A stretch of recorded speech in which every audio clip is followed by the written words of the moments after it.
You know it's this. Take a perk and a talk of this shit. Money swallowed like sis. Did it perfect in the kid. Got a billion who sang on my head. Look at better put on the road I just spent. I know we got $1 million. The devil that shit ain't not cheap again. Hello and welcome back, fellow anime lovers, to MangaMuse. I am delighted to have you join us once again in the world of fanfiction and fantasy. This is the fourth part of What If Naruto Meets Danny Phantom. Special note, this fanfic is written and a masterpiece of Cray22 on FANFICTIONnet. Do check and support the author too. Now smash the like, share and subscribe button for more. Also press the bell icon so that you never miss such great parts.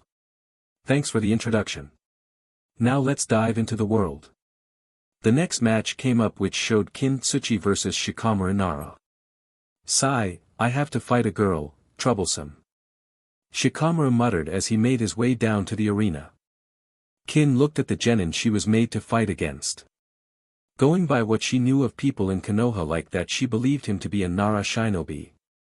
So their specialty lied in shadow possession. But he didn't know what she could do. Alright, the next match between Kintsuchi and Shikamaru Nara will now begin. Shikamaru began his assault on her by starting out with the shadow possession jutsu which she easily evaded. Then she threw senbon at the Nara with two of the senbon holding bells. These bells emitted a sound that penetrated the inner ear and the outer ear to produce hallucinations. Basically an almost inescapable genjutsu.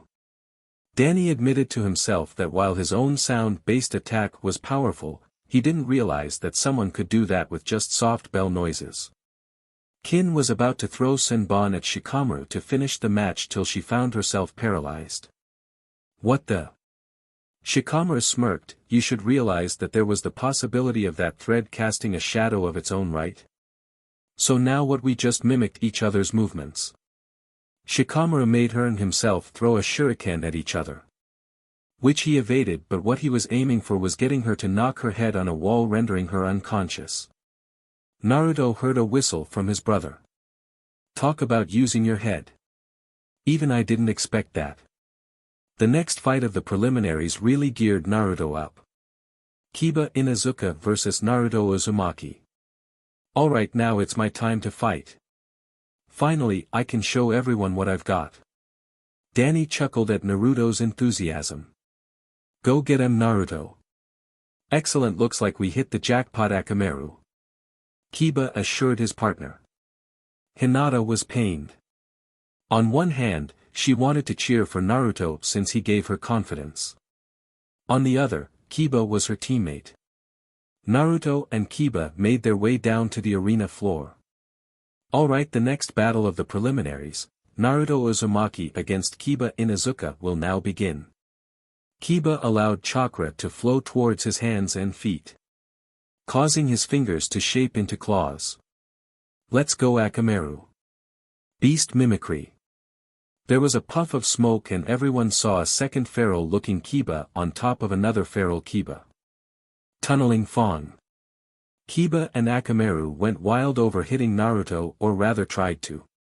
Kiba then threw a rather large smoke bomb at Naruto, causing the blonde's vision to be impaired. Kiba then took advantage of Naruto's situation as he and his dog assaulted him at an inhuman speed. How can he find me if he can't see me? He pondered out loud. Don't you get it, dead last? Inuzuka pride themselves on enhanced senses including sense of smell. Even if I can't see you, I can still smell you. Same as Akamaru. By the way. Get him, Akamaru. End this boy. Akamaru bolted into the smoke, electing a yelp from Naruto.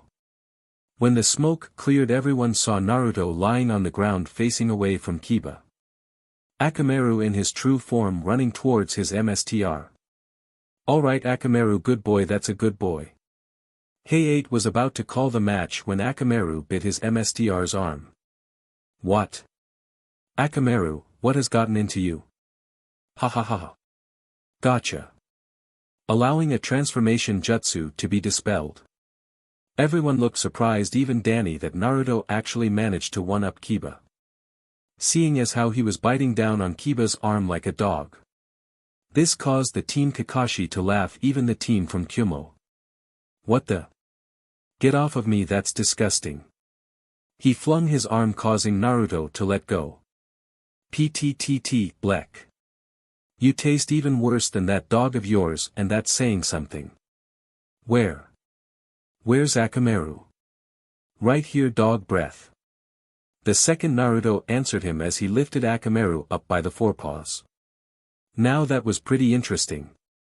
I didn't know that Naruto could use both the transformation and the shadow clone jutsu at once. Danny admitted to his team. His brother really came a long way. Looks like knowledge trumps brute force yet again. Danny chuckled. Kiba chuckled as he looked at the blonde, causing Naruto to look at him in question. Naruto, I'd put Akamaru down if I were you. Huh? Kiba responded by throwing something towards his dog. Akamaru, eat up.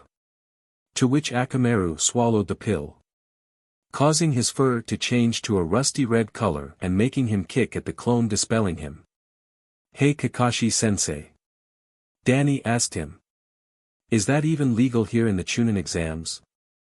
This caught his attention as this is the first time his own student asked him a question in regards to the exams. Along with Kurunai. You actually asked about these exams? I was under the impression that you knew everything regarding the rules of the exams. Danny shook his head. It's not that I don't know the rules of the exams. I do, and I know what soldier pills are. It's just, back home, we had a rule when it came to physical competition with other teams from different countries. If it was discovered that you were intentionally using a physical strengthening stimulant like an ORL steroid or even a soldier pill to win a competition, you were immediately disqualified. This got some looks as there was more about his country than even they knew. To be honest, even if it were a civilian-based country, it did indeed sound fair. Kakashi answered for him. Normally you would be right, but there are different types of soldier pills that were allowed to be used here. There are ones that the Akamichi use in dire situations, but they take a heavy toll on your body. Those are the ones that are not allowed. Any weaker ones are allowed in the Chunin exams. Though I never heard of an ORL steroid. Can you explain? He asked as he observed the two genin fight it out, with Kiba and his hound attacking Naruto more ferociously. Danny nodded as he explained. From what I remember, ORL steroids were used to increase the strength and performance of a person's muscles for a period of time. One of the well-known side effects of them was that they put strain on a person's heart no matter how athletic they were. That's why they weren't allowed. Kakashi could see where he was coming from. Down on the field, Kiba and Akamaru were having a tough time trying to deal with Naruto. No matter what they did, he just wouldn't go down. Geez, what are you, some sort of stamina beast? This got a few chuckles out of Naruto. Get real, Kiba. My dream is to be the Hokage. If me and my team could go up against a rather large group of 50 missed nin, then what makes you think that this is going to stop me? We work as a team trying to get stronger. No matter what. Despite Naruto's words of encouragement, Danny slapped his forehead in annoyance. Naruto may be a bit of a stamina beast, but he has a loud mouth too. This caused many to glance in the direction of Kakashi and his team. The sand and lighting team especially were interested now. What are you talking about? There is no way that is true. He denied. Believe it. Naruto shot back. He made an army of shadow clones who charged at Kiba, launching him into the air and then performing his own Uzumaki barrage at winning the match. Winner, Naruto Uzumaki. Alright. I won. Danny took his brother by strong-arming him. That's great, Naruto, I knew you could win. But. He lowered his voice. You may have caused us some rather unwanted attention at the end of your match with that info. Other than that, you did good, Enai-san. Kakashi's sweat dropped at the scene. The next combatants were the surprise of the match, Dan Fenton vs Yakushi Kabuto. So I'm going up against the ever-mysterious foster brother of the blonde, eh? Kabuto hid a smirk before frowning as everyone from Team 7 seemed to have held back slightly. As for Danny, he kept a calm face as he planned to finish this battle quickly. So now we get to see Daniel in combat. Wonder what he has up his sleeves this time. Kakashi looked down as he watched his student and the silver-haired genin stand in position. Danny stood in the middle of the arena with his arms at his sides as Kabuto got into his fighting stance.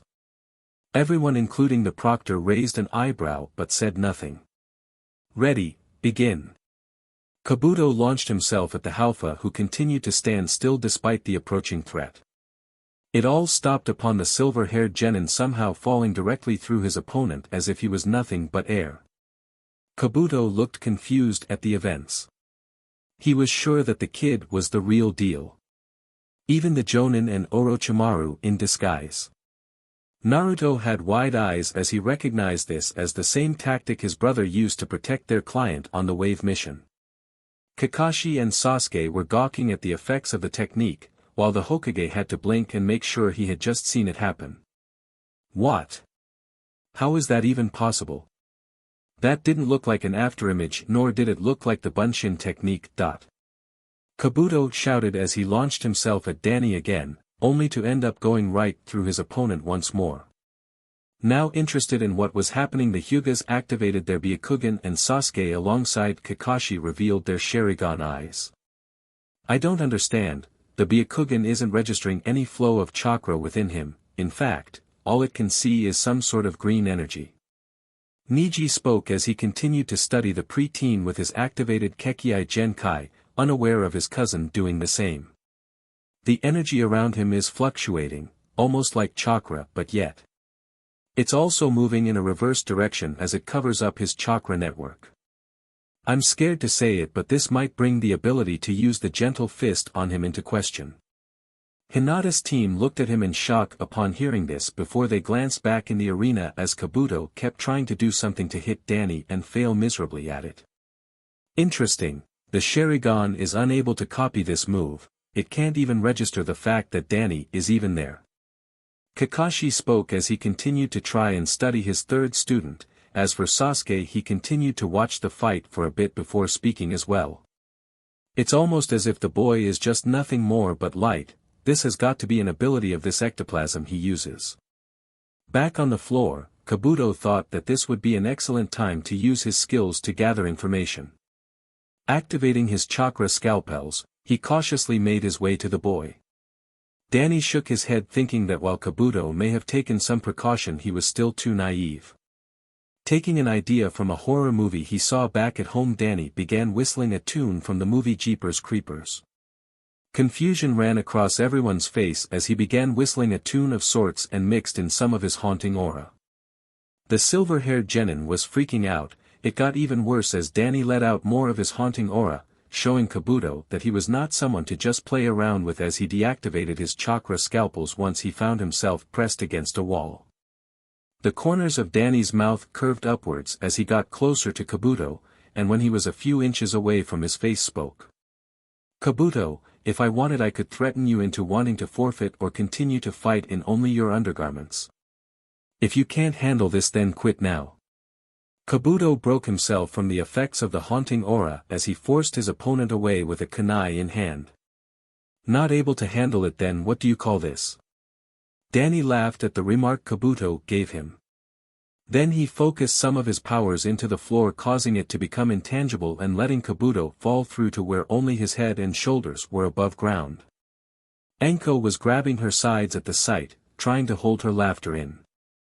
The kid kept entertaining her to no end. The Halfa gave the spy a chilling smile as he walked over to Kabuto holding a kunai of his own to his neck. Let me give you a little heads up, Kabuto. This is just the tip of the iceberg in comparison to what I am really capable of. Unless you want to push your luck any further in researching my abilities, then I suggest you back out now. Proctor, I forfeit. Kabuto shouted as he started to go pale, not wanting to know what other powers the preteen possessed at the moment. Danny pulled his opponent out of the ground and set Kabuto down. In Kabuto's mind, Orochimaru could forget the mission as the silver-haired genin spy fled the arena and the Halfa who smirked at the sight. After all, it was rare that Danny used intangibility on the offense as it was just a pure defense move to spook or escape his opponents. The Halfa walked up to his team again after being announced the winner by the still slightly freaked-out Proctor. Even the Hokage found himself shivering slightly upon seeing this. Reading about the abilities is one thing, but seeing them in person. Soon everyone pulled themselves together and continued on with the match. Whispers could be heard as everyone didn't feel any ki coming from the Halfa, which caused Kakashi the rest of Team 7 to have anime sweat drops. They so did not want to have to deal with the sky-haired preteens ki ever again. The next match came up on the board. Neji Hyuga vs Hinata Hyuga.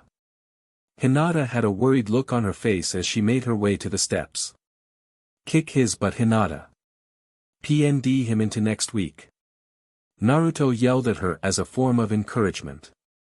She smiled at the blonde-haired ninja's enthusiasm. Hinata. She took a look at the blonde's foster brother, who gave her a gentle smile in return. Do your best. That's all anyone can ask of you. Fear is only natural, but don't let it control you. This lifted her spirits a little bit. More than one person who wasn't from her team actually encouraging her. For the first time in a while, she actually held a sense of confidence. Both of the Hyuga clan made their way down to arena floor. Neji faced Hinata. His face was a mixture of emotions. Disappointment, anger, and boredom. Tell me something, Hinata. Are you here on your own or are you here because of a requirement? Your teammates want to be here, but your face shows reluctance. Hinata panicked at her cousin's declarations. She recalled the times when her own father belittled her. Now focusing on the present, it felt way too similar to how things were playing out on the arena with Neji taking the place of her own father. You are a failure, Hinata, and you always will be. A person like you cannot change. Just as fate had declared that my father and I belong in the branch house, now, fate has decided for the main and branch house to fight here. You however are nowhere near as strong as I am. Fate had already decided that you will lose here. Hinata trembled at the tone her cousin was using. Naruto growled at her cousin. Don't listen to him, Hinata. Neji turned his head. The idiot speaks. But then she remembered that Naruto cheered her on. You grew strong in your own way, Hinata. Now you can prove it by fighting back. Shaking her head, she turned to face Neji and spoke to him. Neji and I-san, I have come far here on my own with my teammates. This time, I will not back down. She proclaimed as she activated her own Byakugan. Regardless of the match, Neji still triumphed over Hinata. Hinata attempted to stand up. She said that she was sorry about his anger regarding the houses of the Hyuga clan. Neji's eyes flared, alarming Danny, who noticed his stance shift to a more aggressive stance. Naruto. Neji charged at Hinata, attempting to end her. Only to find himself thrown off balance by one of Team 7's members while Naruto grabbed Hinata. Idiot. She already lost the match. Do you intend to kill your own family? Danny yelled at him. Hinata was already drifting into unconsciousness. Winner due to interference. Neji Hyuga. Screw this, get the medics here now, she looks like she is about to go into cardiac arrest. Danny all but shouted at him. Taking the Jonin by surprise. And Naruto-kun. Her eyes closed as the medics arrived on scene. Neji's Byakugan flared, causing Naruto to proclaim that if they ever fought he would make him pay. Danny wasn't much farther off. His own eyes glowing an eerie neon green. Don't even try attacking Neji. You don't want to fight me right now. Return to your team. Next on the roster, Sabaku no Gaara vs Genba Sasayama. Both combatants made their way to the arena floor. Genba Sasayama was an IWA shinobi looking about 13 years of age and had two large sledge hammers strapped to his waist. Gaara was looking bored at this. It didn't look like he was going to satisfy his lust. Alright, the next match featuring Sabaku no Gaara against Genba Sasayama. Begin. I don't care if you are a sand ninja, I will end any enemies of my nation no matter who they are. The cork in Gaara's gourd began to rattle as it removed itself, allowing sand to flow freely. Mother, once, BLD. The sand flew towards the shinobi as he leapt onto the wall, erecting a shield of earth around himself. Sadly, this did not deter the attack as Gaara's sand broke down the shield. The match was over in less than 1 minute when Gaara crushed the shinobi with his sand, scaring many. Though alive, he would not be able to continue his career as a shinobi.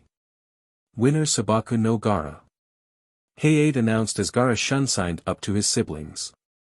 The next combatants didn't take long to come up. Ni Samui vs Tatsuki Higurashi. Tatsuki Higurashi was the other Konosuke from the hidden waterfall village, while Samui was a fellow Konosuke from Kyumo. The two made their way down to the arena. Higurashi launched a volley of water shuriken towards her opponent to start out. When they got close, she was able to evade the majority of the shuriken. Once on the ground, they continued their fight in a mini taijutsu fight ere they used any weapon they had to gain the advantage. Samui displayed above-average usage of taijutsu even with a tanto. Once Tatsuki used a water WHP to grab Samui, the Cloud Ninja cast an electric jutsu of her own on the water WHP, allowing the electricity to travel towards her opponent and knocking her out from the shock. Cough, cough. Winner, Ni Samui. Rock Lee vs Shura Mizuguchi. Alright, the next battle of the preliminaries will be Rock Lee vs Shura Mizuguchi. Begin. This battle didn't last long. Despite Lee being an expert in taijutsu, he felt cheated in being robbed of a worthy opponent. Winner, Rock Lee. Hinata Dosu vs Choji Akimichi. Danny looked at the combatants. This was the final match of the day and the last of the sound shinobi he had seen. The girl was less powerful than the first sound team member, yet smarter as a whole. This last one, he didn't know what he could do. Asuma-sensei, I'm nervous. The heavy genin pouted. The jonin smiled at him. Don't worry Choji, if you win, we can always go out for barbecue. Fire started burning in his eyes to his team's sweat drop. You got that right sensei, I will win for the barbecue. Alright, the final match of the preliminary rounds, Hinata Dosu vs Choji Akimichi. Begin. Choji began his own clan jutsu, body expansion. The genin's body became completely spherical, then he sucked his limbs and head into the suit and started to roll around like a self-driven wrecking ball. Dosu kept leaping around the broken arena as he evaded the large bowling ball. Choji was having trouble turning and wouldn't be able to keep it up for long. The sound genin tricked Choji into running into the wall, keeping his head wedged in there. Hey, I might be stuck, but your sound waves won't be able to reach my ears. Sasuke and I shook our heads in denial. Even if he had his head covered, there were still other things he could do. But what? I wouldn't be so sure about that. Dosu calmly replied as he set his melody arm on the rather large Akimichi and allowed his melody arm to let loose a long high-pitched sound wave that had rendered his own opponent on the very edge of consciousness. 60% of the human body is water, and as sound travels through water faster than air, your whole body is like one giant ear. Hayate shook his head. Winner Hinata Dosu. And that concludes the matches of the preliminary round. The Hokage and the other Jonin rounded up the evening by informing them that they will have 1 week to prepare for the tournament. As they drew lots, the Jonin matching the names to the allotted numbers showed the new tournament. Finals. Naruto vs Neji. Gaara vs Dosu. Kankuro vs Shino. Tamari vs Shikamaru. Sasuke vs Omoi. Daniel vs Yugito. Rock Lee vs Samui. By some slide of luck, Yugito and Danny ended up having to fight each other in the first round, much to the Jinchuriki's Carnegie. But she was determined to win and no amount of spooky powers would stop her, even if she couldn't hit the boy she would still find a way. With that they all got a month to prepare to face each other. Before Danny left though he had to cringe. Yugito as his opponent. This was going to be trouble. He might have gotten one of the strongest opponents in the exams. He wouldn't have minded Lee if only to see how good their taijutsu was against each other. If going by how good her teammates were and she didn't show much, that first match would be tougher than he thought. Time skip, next day. Kakashi had offered to find someone to help train him, but Danny ended up refusing as he pulled out his special sealing scroll. Thanks but no thanks Kakashi-sensei. I have some family scrolls that I have yet to look through and now would be a good time to learn them. The silver-haired Jonin raised an eyebrow upon hearing this and was about to ask how before his student gave him the answer. Shadow Clone Jutsu. Suddenly 3 different Dannys appeared around the original as Kakashi remembered his student knew that jutsu. So you figured out the secret of the shadow clones and how to use them to train as well. Out of professional curiosity, how much can you actually make? Kakashi watched as the real Danny quickly summoned 2 black scrolls with a white trim and the iconic symbol of his clan on them before speaking. Truthfully, I have no flippin' clue. The time that I saw Mizuki about to kill my brother I only made a small number. I don't remember what it was but it was less than Naruto's. Other than that I never actually bothered to learn how many I can make, it's probably still a lesser amount than Naruto. Besides, you said you wouldn't teach me anything else till I could mstr water walking on my own and not get my teammates involved in unnecessary fights. With that the 4 Dannys left the shocked Kakashi behind who was definitely trying to figure out who was more powerful between his 2 students. Alright, if by some slide of luck the 2 ended up fighting each other in the arena then I'm going to make sure to be there on time. Scene shift. Once he got back he made out a schedule to see if he could improve a good bit before he started on his training. It had been a long day and he really wanted to sleep. The next morning he made breakfast for himself and Naruto. The kid may have been sleeping in but he couldn't exactly blame him. He would need to find a way to balance his time in training himself and Naruto. Once they had eaten they went to find their sensei who had stated to Naruto that he was going to be training Sasuke. Though he had gotten Naruto another sensei, he had learned that Naruto had already met him and was not impressed. Danny had agreed to attempt to train Naruto whenever he had the time if he would find himself another Jonin to train him. Going back to the apartment he grabbed his schedule and made 3 clones of himself. He had sent one of the copies to the library to learn more about walking on water since it was a good time to work on it some more. The other 2 themselves went to work on actually walking on water, one acting as spotter in case any animals tried to attack him, or any fangirls showed up during his training. Once he got to his room he noticed a rather large scroll with a seal on it. He didn't recognize it but Danny figured it was meant to keep others but himself out of it. With this out of the way Danny bit his left thumb. He found it easier to use his left hand for this type of thing for some reason, and put some of his BLD on the blood seal used to keep the scroll closed. As such the white on the first scroll flashed green and started to roll open with a letter in the beginning of the scroll addressed to him.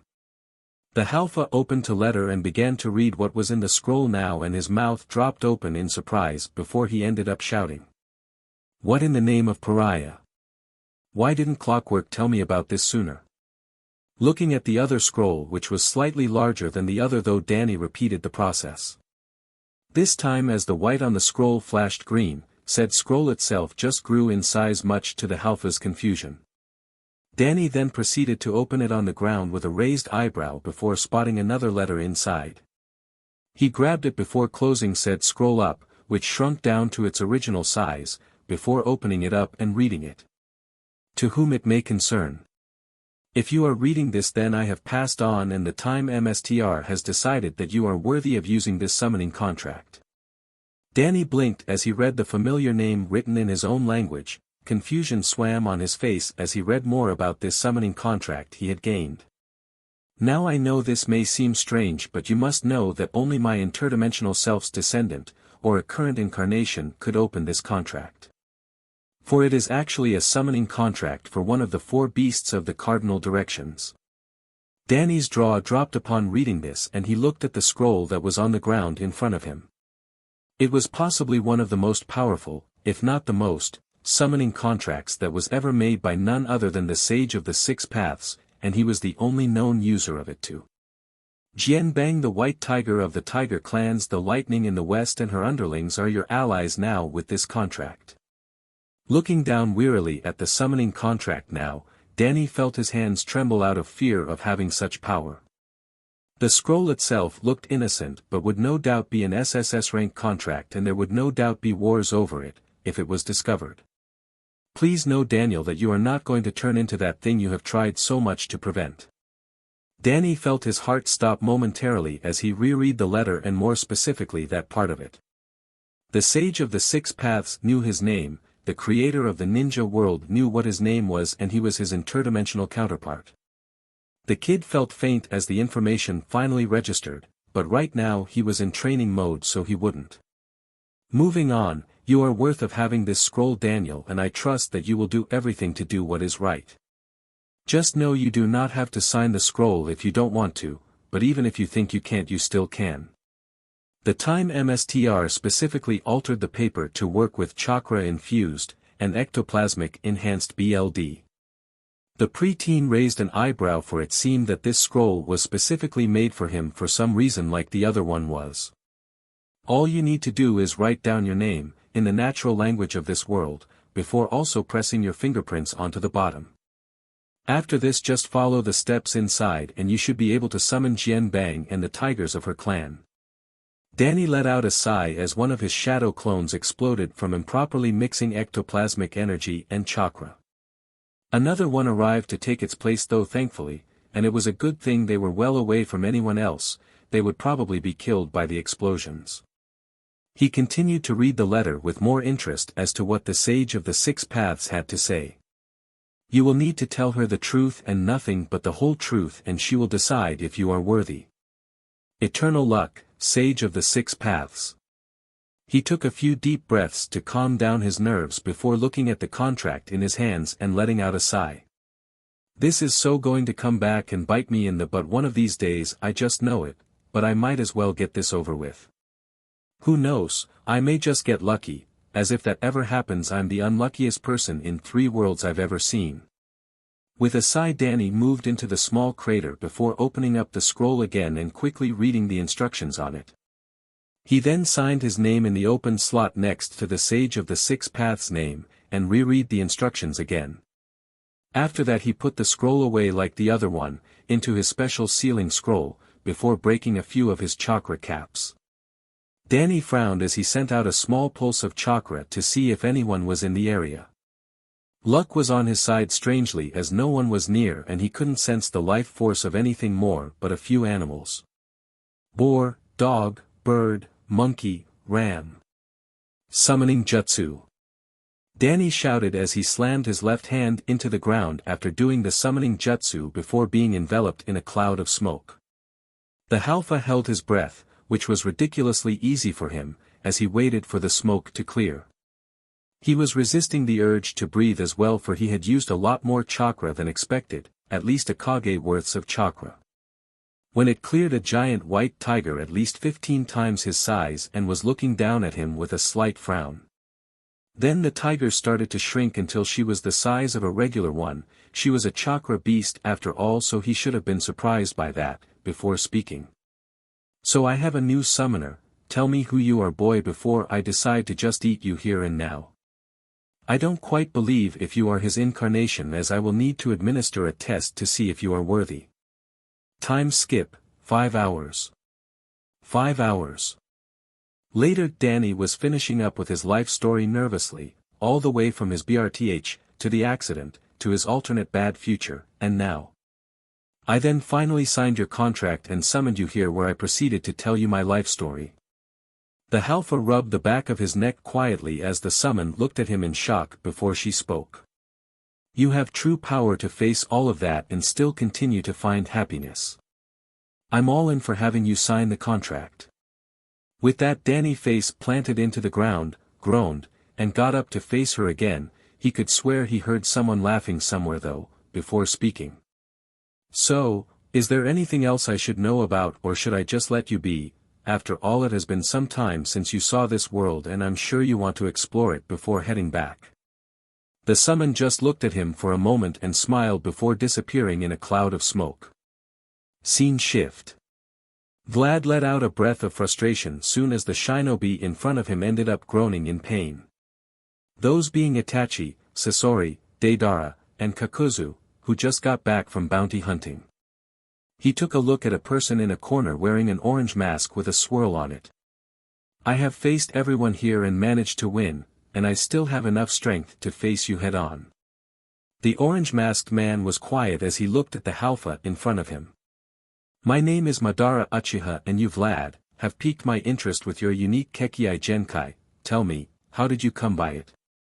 Vlad raised an eyebrow in front of the man who wasn't attacking him at the moment before speaking in a schooled term. I have no clue what a Kekii Genkai is, for I come from another dimension, but I will say I got this power from an accident and have had these abilities for quite some time. Madara frowned as he looked at the man in front of him before seeing a black ring appear around the man's chest. The ring split and Vlad's hair turned gray, his eyes turned midnight blue, and his white suit turned into a black business suit of some kind before the man spoke again. In my current condition I go by the name Vlad Masters, and before I was interrupted and my tracker smashed I was in the middle of looking for someone. Madara raised an eyebrow as he glanced at the advanced machine on the ground with interest as Vlad continued. I managed to track him to this world and I finally managed to get my hands on the child that I have been searching for. Now thanks to you, I'm going to be set back by months, possibly even years, unless you would be interested in a temporary alliance, HM. Vlad looked at Madara with a calculating eye as the man looked through his own options. On one hand there was the possibility of him taking a chance to end this either by sending him to another dimension using Kamui or get Pain's help in dealing with this nuisance. Of course he managed to take on 4 Akatsuki members all on his own, so he didn't know how that would turn out no matter how strong he was. On the other hand, should he try to help this guy, he could gain more information on how to defeat him himself. The child he searches for may complicate their plans if they ever found him years from now if he was as strong as this man was. There was also the saying that if you help someone with their problems your own may be solved or partially solved in return. But if he took the second option, he would need to keep his cards to his chest in order to plan this out better. Gathering his courage he spoke his decision. My group, Akatsuki, is out looking for what we call the 9-tailed beasts of this world or bijou. If you supply us with your technology then I'm sure that we can also look for this little child of yours. The two men looked at each other for a small moment as they contemplated the benefits of an agreement with each other. Then it appears we have an agreement, Mr. Uchiha, but I'm going to need some information about this world and how it works before we begin. Madara smirked up hearing this, for he had a feeling that this was someone he could get along with quite fine. If that is all then just follow me, Mr. Masters, and when I begin to tell you about this world I want to know about your world as well. After all, information does not come free anywhere and knowledge should be exchanged for knowledge. Scene shift. Danny shivered slightly as he approached the apartment building that he and Naruto lived in and glanced over his shoulder as he absent-mindedly messed with his keys. The feeling he got at the end of the second exam had just returned and it was intensified. He was fairly certain that Vlad was somehow involved in this, which was even more worrying. Though how he found him now was a mystery. I swear if Vlad somehow managed to come here then I would need to help my team and myself to get stronger if we are to have a chance in winning. Though, I know that I will need to tell my team the full truth sometime. If Vlad is here, I would rather them learn the truth from me than an outside source that intended to hurt them. The Halfa went inside to make some supper. About an hour later Naruto grudgingly opened the door and was about to slam it shut, but it was stopped by a tall man with waist-length, spiky white hair usually tied back into a ponytail, with 2 shoulder-length bangs that framed both sides of his face. He also had red lines that ran down from his eyes and wore a horned forehead protector with the kanji 4 oil on it. He also had a noticeable wart on the left side of his nose. The man wore a green short shirt kimono and matching pants, under which he wore mesh armor that showed out of the sleeves and legs of his outfit. His outfit was completed with hand guards, a simple black belt, traditional wooden sandals, a red Yoroi with 2 simple yellow circles on each side, and a scroll on his back. Right away, Danny dropped the wooden spoon he was holding. "Naruto, why is a Sannin following you when we had to deal with Orochimaru not too long ago?" Naruto and the man froze in place upon hearing this, and the blonde let out a single groan as the man smiled, but for different reasons. "I'm glad you asked, for I am the Jiraiya the Toad Sage, and I'm going to be training this blonde gaki to become a toad hermit and a super pervert like myself." Danny had a blank look on his face as an anime sweat drop appeared, all while Jiraiya did some sort of dance and struck a pose. "Naruto, what did I say about bringing weird perverts back to the apartment? That I should just kick them in the nuts and leave them behind. I tried, but it doesn't work with this guy, he's too quick on his feet." Naruto spoke as Jiraiya face planted into the ground upon hearing this little conversation in front of him. "Maybe I should lend him a hand in dealing with this." Danny's paradoxal KI. Team 7 was in the middle of training intensely as they got ready for the Chunin exams. KI was coming out to such an extent it wasn't even funny. At least it was coming from 2 of the team members, while the other let out his haunting aura much to the confusion of their sensei. Kakashi looked up from his book with a lazy eye as he stared at his most confusing student with strange hair coloration. Though the preteen wasn't really doing anything wrong, Danny's KI was the most confusing thing he had ever felt as the team sparred against each other. "Alright, that's enough. I've been patient so far, but now I must know, Daniel, why aren't you using the regular KI of the ninja, Sasuke, Naruto?" And Danny stopped sparring as the former 2 turned their heads towards the barely sweating teammate. The Alpha though was at the moment mumbling under his breath about what he thought was going to happen before speaking. "Sorry sensei, but the regular KI doesn't really work for me no matter how strong I try to use it. Besides, the haunting aura that I project is more advanced as it can only be felt by my enemies and them only." The 3 nodded, with Sasuke and Naruto shivering from the effects of the haunting aura since they were on the receiving end this time, while Kakashi spoke. "Well then, you shouldn't rely on your haunting aura so much, Daniel-san, so I want you to let out the most KI you can against me. Don't worry, after going through what I went through I think I can handle anything you throw at me." The Jonin gave his students a nice smile as Danny crossed his arms while really wishing he didn't have to do such a thing. The next second Kakashi was looking at his most level-headed student as he let out the amount of KI a newborn would. The result was 3 members of Team 7 rolling on the ground laughing at what had to be the most pathetic amount of KI they had ever felt in their entire lives. Danny though had a tick in his right eye before everyone suddenly felt a heavy weight crash onto them, sucking out their breaths as a result. Danny's KI didn't change, so it was still the same pathetic amount it was before, but now it was so potent they couldn't even begin to describe what they were feeling. Inside of Naruto's mind he could hear the Kyuubi practically screaming out of fear to make it stop, which in turn made it even scarier for him as they were all letting out their KI to try and counteract it. Danny raised an eyebrow as he felt KI rise to try and meet his own, and it got even more powerful as he felt Kuruma's join the gang, but it had no effect. Everyone was still frozen as his KI rained down upon them and a random bird fell from the sky, paralyzed out of fear somehow. With a sigh the Alpha rained in his paradoxal KI, which caused everyone to collapse onto the ground panting heavily before hearing Kakashi speak. "Daniel. Breathe, I hereby. Breathe, breathe, ban you from. Breathe, ever using your ki. Breathe, ever again." Finally the Jonin ended up fainting alongside his other students while Danny looked at all of them with a raised eyebrow. At least training was done for the day, so with that the preteen turned around and walked away from his unconscious team. Danny and Jiraiya. Danny made his way back to the apartment when he came across what looked like a lecherous PPNGTM glancing through a telescope into the woman's section of the bathhouse. Trying to think of a way to make sure this man learned a lesson in peeping on women, he looked up and only saw a metal pipe about 2 inches thick, 4 feet long, and a tree with a thick branch overhanging the female section. There wasn't much he could do to him that wouldn't entertain them. One of them sounded like that examiner from the Chunin exams. After all, how do you entertain kunoichi in a bathhouse with a PPNGTM if all they are going to do is just beat and bruise them? Shinobi use everything at their disposal, even their senses. That was when he got a rather devious idea on how to handle the situation. The next thing the women heard was a rather loud scuffle between a kid and an elder man.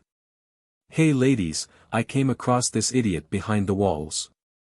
Danny threw a secured sannin over the big branch as he hung from the branch feet down.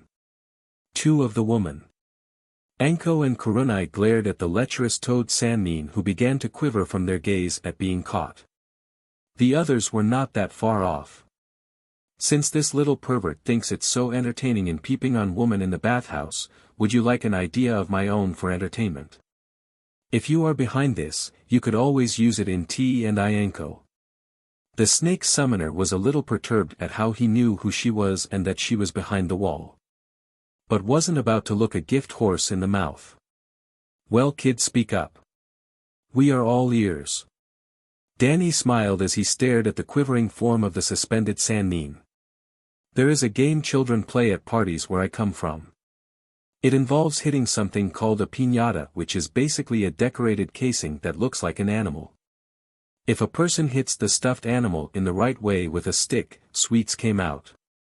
Would you like to play something like that with the PPNGTM here being the stuffed animal?" Anko had a gleam in her eye which greatly unnerved the toad sannin, who began whimpering at the suggestion. The women talked it over as they hopped out and wanted to have a go, but wondered what they could use to hit him with. Danny responded by throwing the metal pipe over the wall. By now Jiraiya was starting to beg. "Oh Anko. Something else I forgot to mention about this game, and it's more of a reprieve for the peeper here."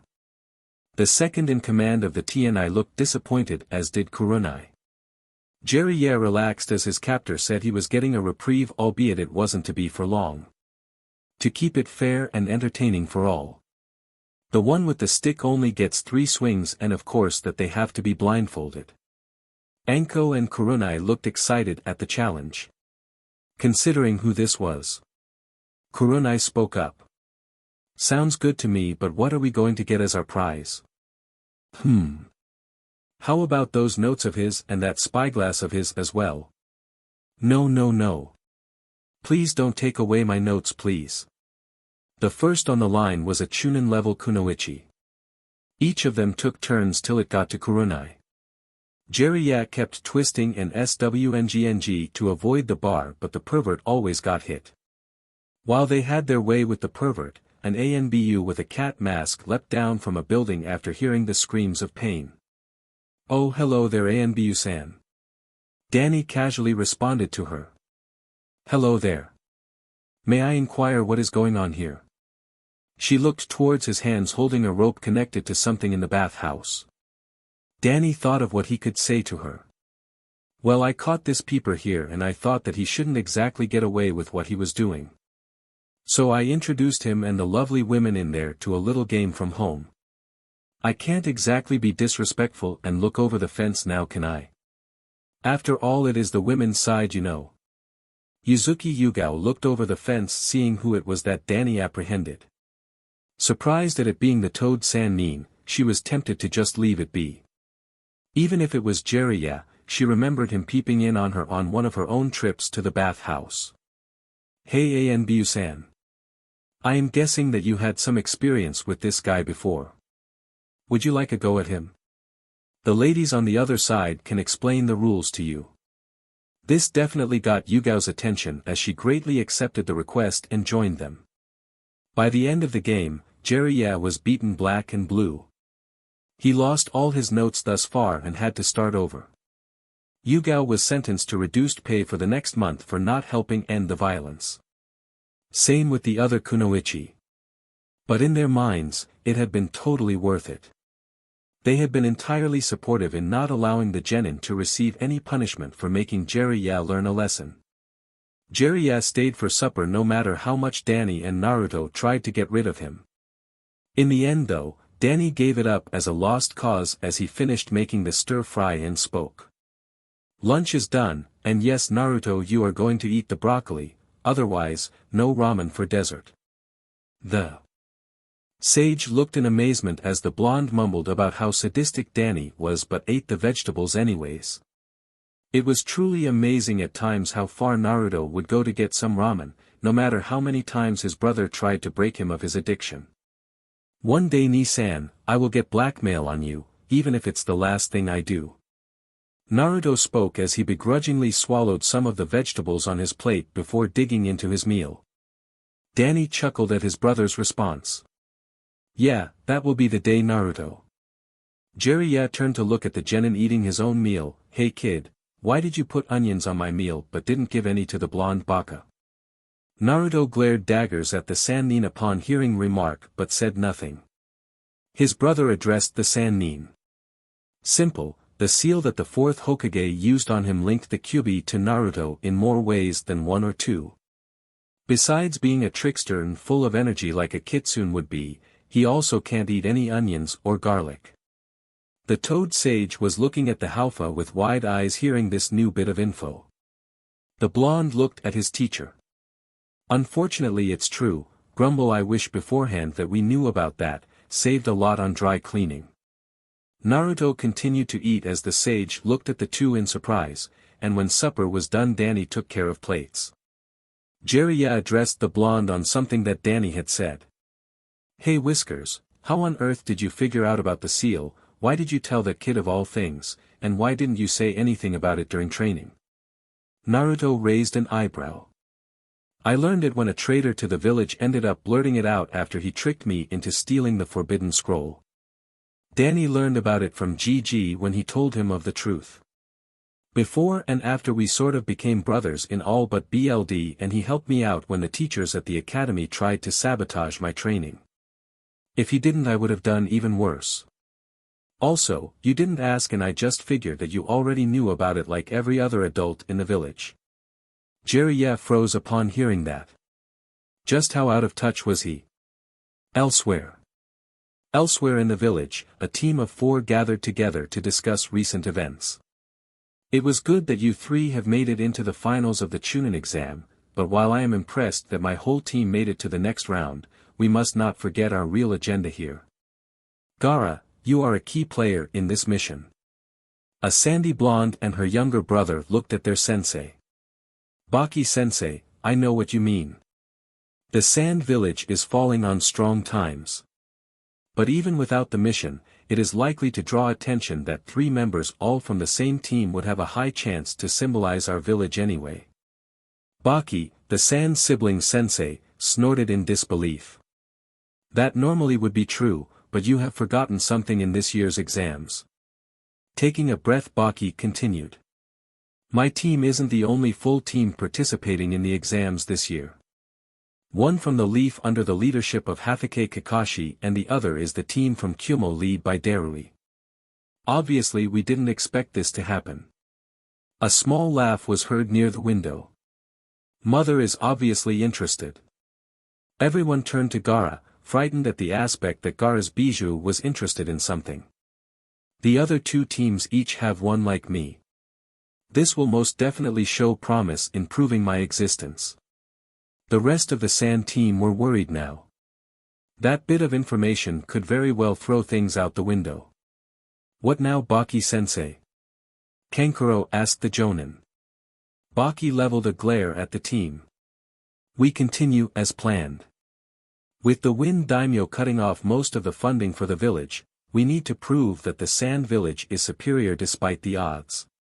And us allying with the Sound Shinobi. A rather weak and new Shinobi village, it's a rather minor country sensei. It wouldn't make much impact on Konoha even on its own. Tamari stated. Their sensei growled at mention of the village size. Keep in mind that despite that Sand being originally one of the 5 great Shinobi nations. With the cut funding, we are almost gone with the majority of the Sand Shinobi now bordering that of a minor village. Gaara chuckled at the aspect of spilling BLD 1 month from now. The cat, the fox, the Uchiha, and the Leaf's 3rd member. I don't know which one I want to spill more. Time skip, next day. The following day Danny began training to see what he could do against Yugito. Since she was the vessel of the two tails, he was going to have to fight someone with cat-like abilities. He believed that she might be consistent in using fire-based jutsu, since her bijou was more related to the flames, but if she was like Naruto, she might have another element. Which one though, he would need to figure out what it was in the fight. But he couldn't dwell on that right now. Danny sat down to try and figure out what he could use against her. Fire was weak against water, and even though water did have the advantage, considering her strength and the affinity, the result would end up with the water being evaporated. He would need to determine the best way to get the advantage if she was to use her bijou's abilities against him. The only other things he knew about water in regards to jutsu was that they could act as a conductor and be used to manipulate the shape. Danny paused. Maybe if I can focus on the water and wind in different methods, I might be able to catch her off balance. I don't want to use a direct water attack on her, as even cats hate water, and doing that is the last thing I want to try. That could actually work. Getting up, he decided to start with what he could already do. Making weapons with his ice. Though not the same, the methods should be similar enough to do for a practice round on his concentration. Eventually he created some ice gauntlets. Even better was the fact that he could still perform jutsu with it, since the ghostly ice mimicked his movement. If this wasn't enough, then the coldness of the ice would be more than enough to chill any enemy to the bone. Making a clone, he began to practice with it. If he wanted to attack an opponent with more stamina and wit, he would need to be on top of his game. Then there was Rock Lee and Samui. He didn't know very much about either of the two, as all they needed was taijutsu to mainly win.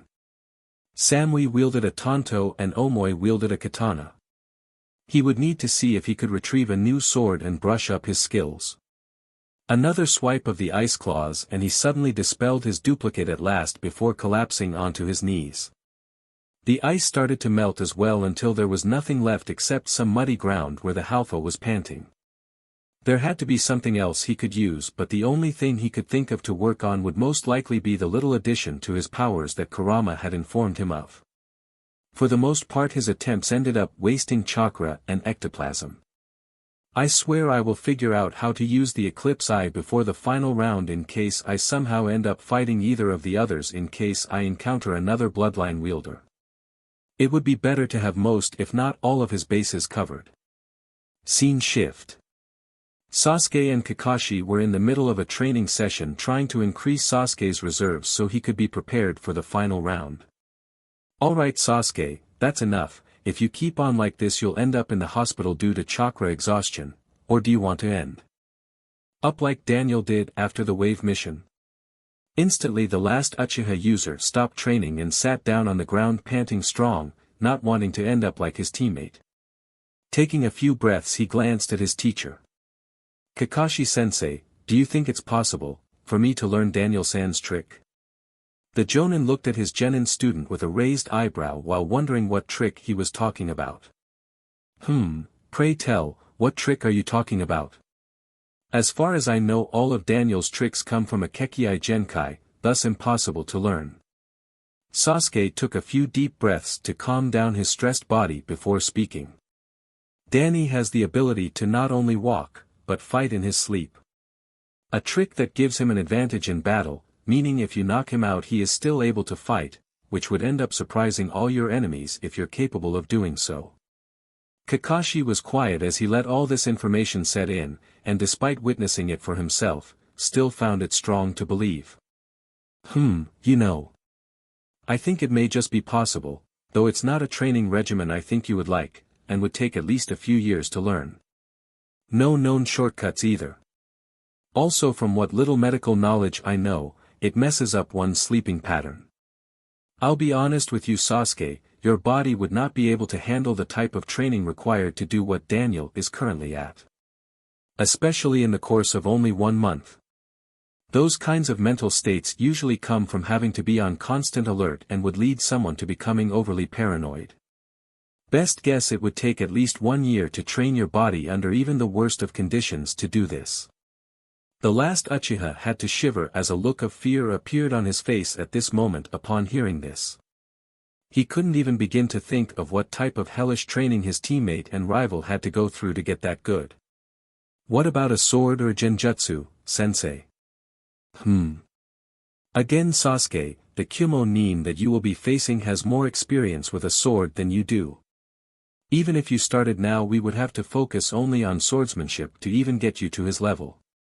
So at this rate, your best bet will probably be genjutsu as a secondary option. A few minutes after trying to get the genjutsu down, he thought about going back to just taijutsu and ninjutsu. A kunai with a note attached to it landed a few feet from Kakashi. It was from his other student.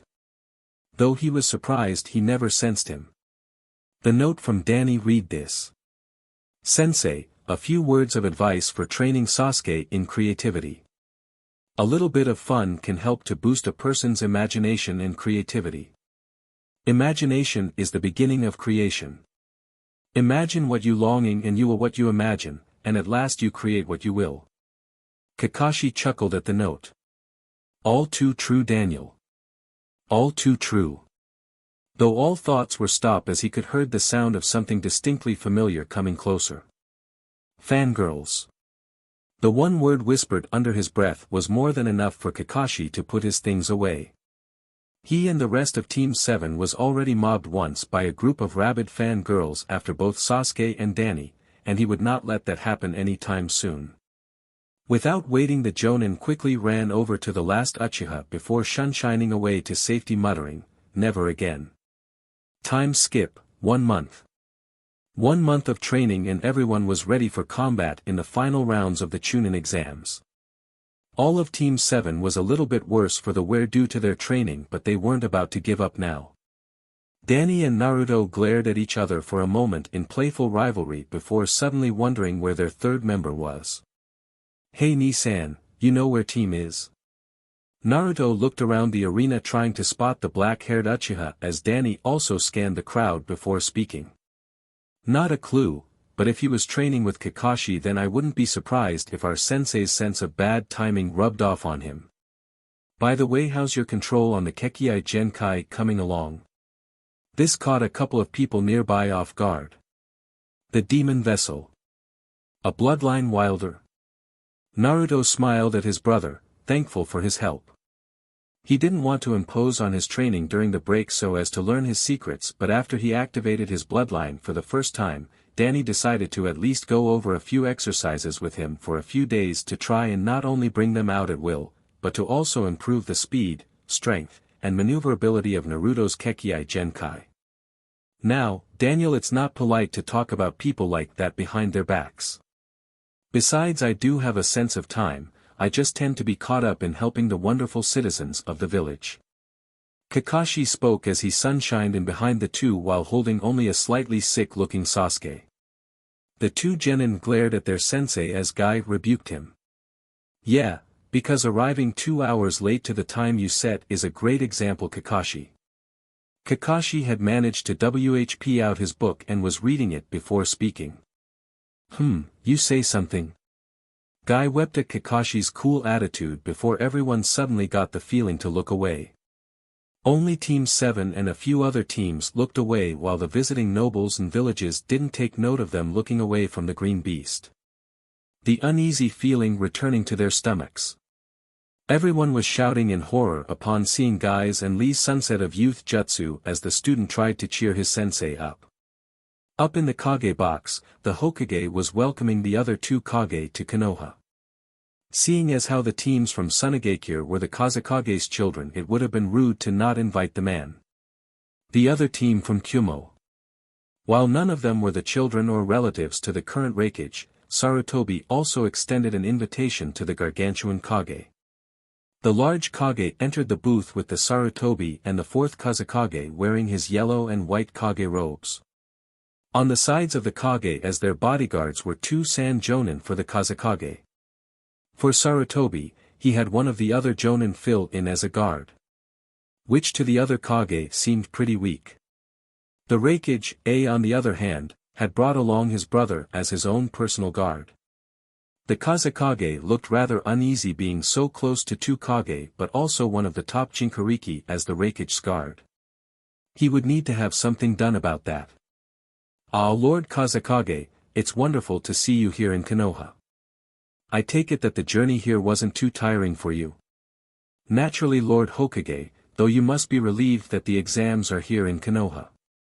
A journey to the Sunagakure would have been too tiring for you and your age. Shouldn't you have looked for a successor if it was getting to be too much for you? Hiruzen chuckled at the fellow Kage. Nope, I intend to stay around for a few more years before I decide to step down. Lord Raikage, I would like to welcome you here to Konoha. The Raikage laughed at the elder Kage. A journey to see one of Kumo's top full teams in the Chunin exams is certainly one to attend, especially since 3 full teams are participating, with the Leaf and the Sand being the other 2. Word certainly travels fast. It also seems to travel fast that one of my genin's first opponent is the very same person that encouraged her to go easy on one of your own. The Kazekage chuckled a bit at the look on the Hokage's face. Though I am surprised that the other members of the team are here fighting. Famous individuals as well. One of my own is fighting the last Uchiha, and the other 2, from what I was told, were my 3rd genin Samui against this Rock Lee. Both of whom have not shown much in the preliminaries either. Something tells me that this is certainly going to be a memorable exam. The final exam got underway as everyone became focused on the fights. Never give Naruto coffee. Danny yawned as he woke up early before heading into the kitchen to make himself some coffee, from a special brand of far-frozen variety. It was also special in the fact that there was no ectoplasm in it and was made specifically to wake up those with an ice core, or to be specific, wake up someone who manly uses ice, that is. Yawn *, morning Naruto. The skunk-haired teen spoke to the yawning blonde before sleepily pulling out a small package of sugar cubes and placing them on the counter. He then went and poured the coffee pot into a cup of his while adding 2 sugar pills and walked off. Unknown to the Halfa, he had accidentally grabbed Naruto's milk and left his chakra pills behind in his sleep-induced haze, as it were.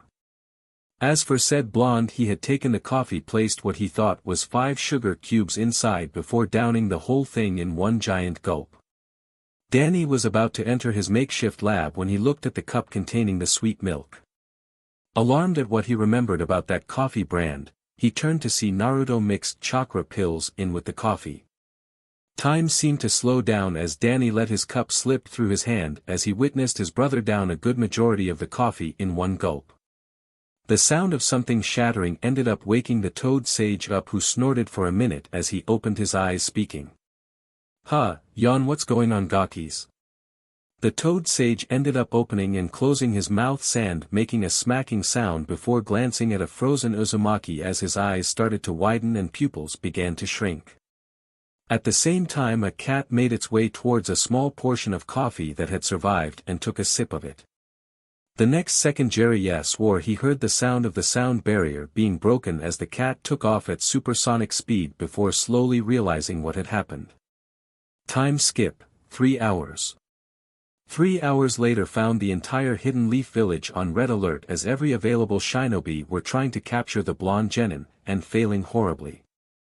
Hiruzen was standing on top of the Hokage tower and looking at the tied-up forms of Jiraiya and Daniel in what surprisingly appeared to be chakra chains, no doubt the Uzumaki bloodline. His face hardened as he witnessed another explosion happen in the distance before facing the 2 of them and speaking. Does someone want to explain to me why Naruto Uzumaki is running around my village, on what appears to be caffeine-induced hazed? Both gulped before Danny spoke, the nervousness in his voice being quite obvious to everyone. I woke up this morning and made myself a cup of coffee, but in my haze, I accidentally grabbed Naruto's cup of milk and left a small portion of chakra pills on the counter that he mistook for sugar cubes. Danny gulped as Hiruzen took a deep breath through his nose for a moment before looking at Jiraiya with a calculating eye before the toad sage spoke. I may have ended up spiking both of their drinks with alcoholic beverages when they weren't looking last night. The toad sage chuckled as Danny's eyes suddenly turned a livid green towards the super pervert alongside the Hokage. Suddenly another explosion went off as an ANBU agent quickly landed on the ground before speaking. Hokage-sama, we have managed to contain Uzumaki-san within one block of the epicenter of the first explosion and are attempting to apply paralysis seals on him until the caffeine in his body wears off. At the moment about 3/4 of our ANBU, Jonin, and Chunin are incapacitated, out of them 48% have been sent to the mental ward. Of that number, 2% have tried to commit suicide while the civilian council members are covered in what appears to be an adhesive substance and something along the lines of feathers. It was quiet for a second as the Hokage tried to, and failed miserably, to hold back his roaring laughter at such a thought as the ANBU continued. Reports also have some of them running away from all the places that serve chicken and a few of the hounds of the Inuzuka clan. Another explosion happened and there came shouts as the barrier finally was breached and a hyperactive Naruto came dashing with speed that would put Guy to shame. If one focused strong enough, one could see the tiny pupils in his eyes and the smell of coffee on his breath as the preteen ended up creating a slipstream behind him that dragged a few things behind him. Everyone blinked for a second as they witnessed chakra chains dragging along some screaming victims. All eyes fell on Danny at this moment, who nervously chuckled as the ANBU suddenly spoke to him. "When should we expect this haze to wear of Phantom-san?" The Halfa thought for a moment as Naruto was once again seen, this time dancing on top of the Hokage monument in some sort of strange dance that he obviously just created. If I'm correct about the amount of chakra pills he had, the amount of coffee he had, and what he was doing for the past 3 hours, then he should pass out, right about now. Suddenly Naruto froze in place and got a dreamy look in his eye before falling face first onto the monument while all the chakra chains he had out broke. Hiruzen let a sigh of relief at this incident finally being over as he began looking at all the chaos his village had went through to try and contain a caffeine-rushed blonde. If this is what Naruto can do on a caffeine high, then we could take out all of our enemies if he were to drink an entire pot. No bad, Hiruzen, you must make sure this never happens again. As the Hokage, I hereby decree that if anyone was to ever serve coffee to Naruto Uzumaki, they are hereby to be locked in the same room as him until his caffeine high wears off. A shiver went down everyone's spine upon hearing this, while Danny himself got a calculating look in his eye as a new idea entered it. "Daniel, don't even think about giving him caffeine pills for use outside the village. That is a monster I would never wish to be released upon my greatest of enemies, including the Bijou or Orochimaru. Also, you are paying for at least 1/4 of the damages because of this." Jiraiya smirked as he tried to sneak away, at least before Hiruzen turned his fiery glare towards the perverted Sannin. "Don't think I forgot about you, Jiraiya. If you didn't spike their drinks with alcohol, then we would never be in this mess to begin with. As such, you are paying for the rest of the damages out of your own pocket. I believe there should be more than enough to cover for it."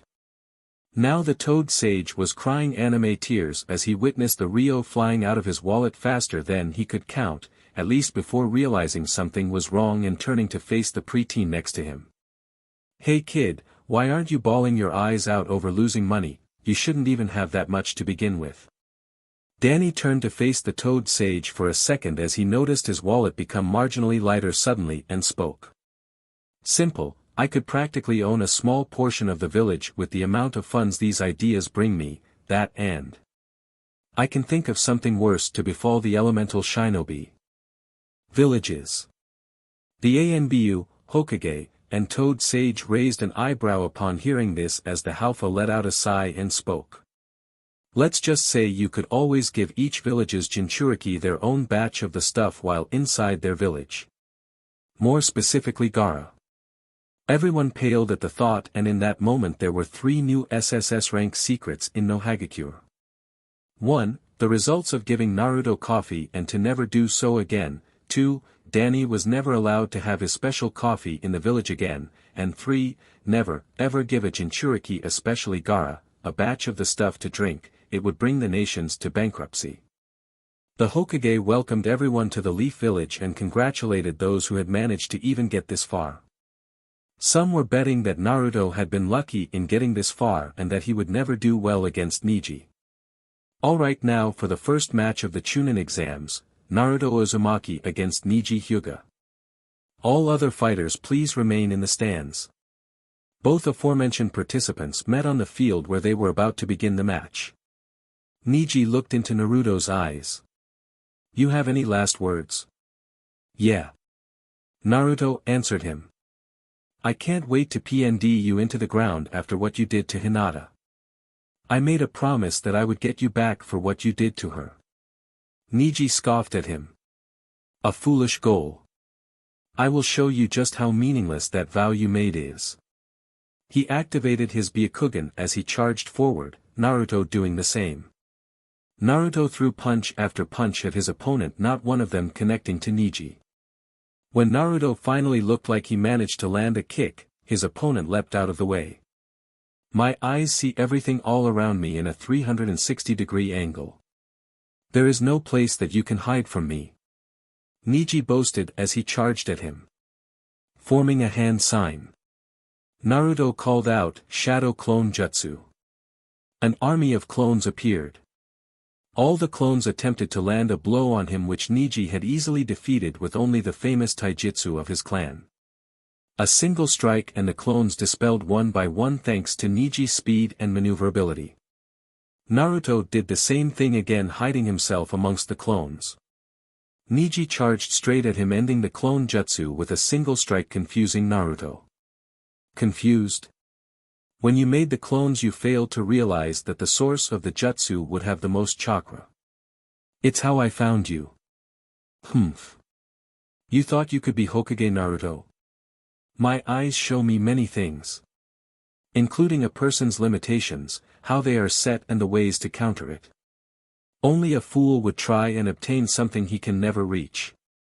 You think that with a little bit of strong work you would be selected to be Hokage?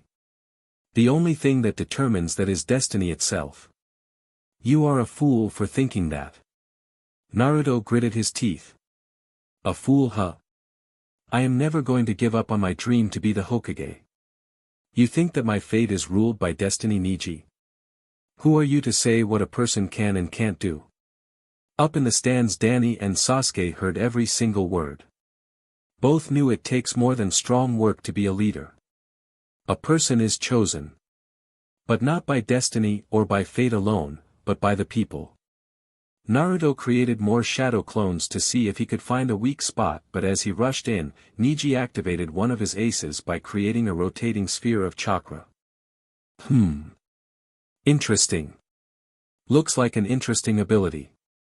Though while it acts as a shield, it also has its own attack method. Though of course, it comes with its own glaring weaknesses as well. 10-10, Lee and Guy heard him. What was he talking about? Neji's defense is impenetrable. I've tested it myself. Nothing could get through it. Do you understand now? What you have just seen was the Hyuga's perfect defense. The 8 palms rotation. I can block any type of an attack that comes towards me. Neji admonished Naruto. Danny shook his head. Like always, there is always something better. Anything made by human hands can be taken apart by human hands. Even this technique, there is always a flaw one can exploit. I am not perfect myself. For a rookie in fighting, that is a good challenge to overcome. 10-10 hated it when people made it sound like Neji's practice was for nothing. But then when she had heard from Guy what he had said about her performance in her last fight in the exams, she couldn't deny the logic he stated. Hinata and her family sat shocked at the actions of Neji and his assault. The technique was one of the main house's best techniques and Neji just recreated it from scratch. It's all over now. You are within my range of divination.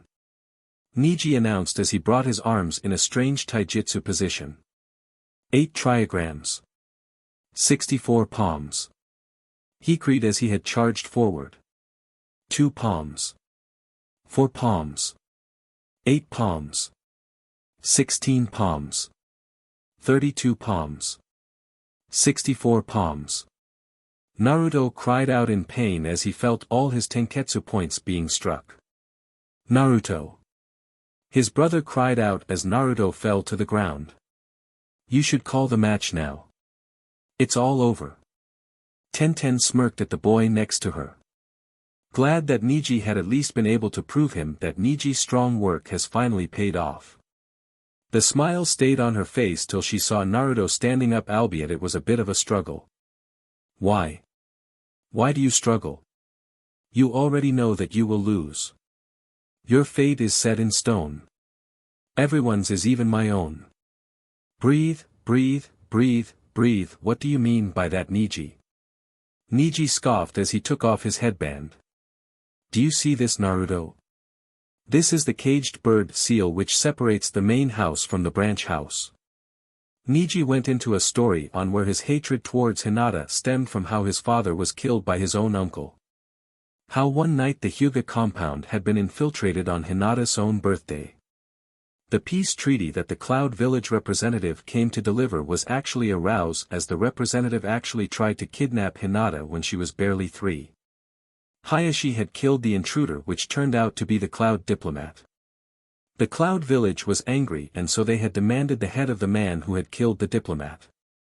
Of course, since Hayashi and Hisashi were twins and Hayashi and the elders had pushed for his father to be killed in his twin's place. This got several different reactions.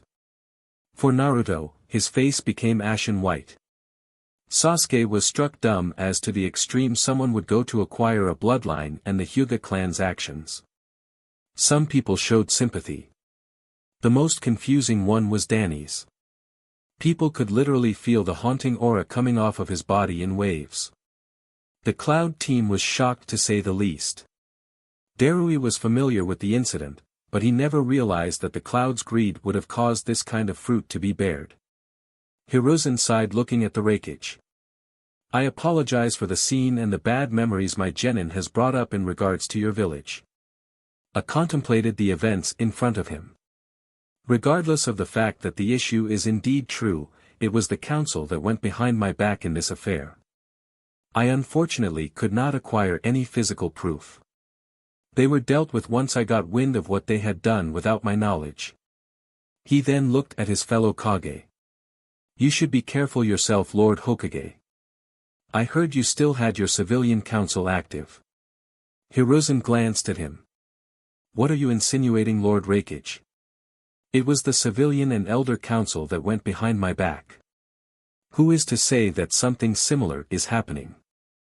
Here. Sarutobi looked at the match, thinking. I do what I can to filter out as much of the weeds in the forest as I can. In the arena, Naruto was berating Neji for placing all the blame on the main house and Hinata. She was only 3 years old. Against a jonin. How could she win? She wanted to end the division between the two houses. Why else did she refuse to use that seal to win? It would have been a testament against what she believed in. Naruto then focused the fox's chakra into his body, catching the eyes of many. Yo, older brother of me, I spy a little blonde Jinchuriki. Heh, looks like it be. Though I can tell he doesn't practice with his Biju's chakra very much, or he just recently learned to use it as a failsafe. Yes, Naruto tends to try and go an extra mile when he can. It's the kind of person that he is. Hiruzen said, proud of how he follows a reasonable belief. Let's finish this, Neji. The two engaged in a volley of taijutsu using only kunai and shuriken. At some point, they both had charged their kunai with a chakra. For Neji it was his own, and for Naruto, it was a mixture of his own and the fox's chakra. The resulting explosion left the arena filled with smoke.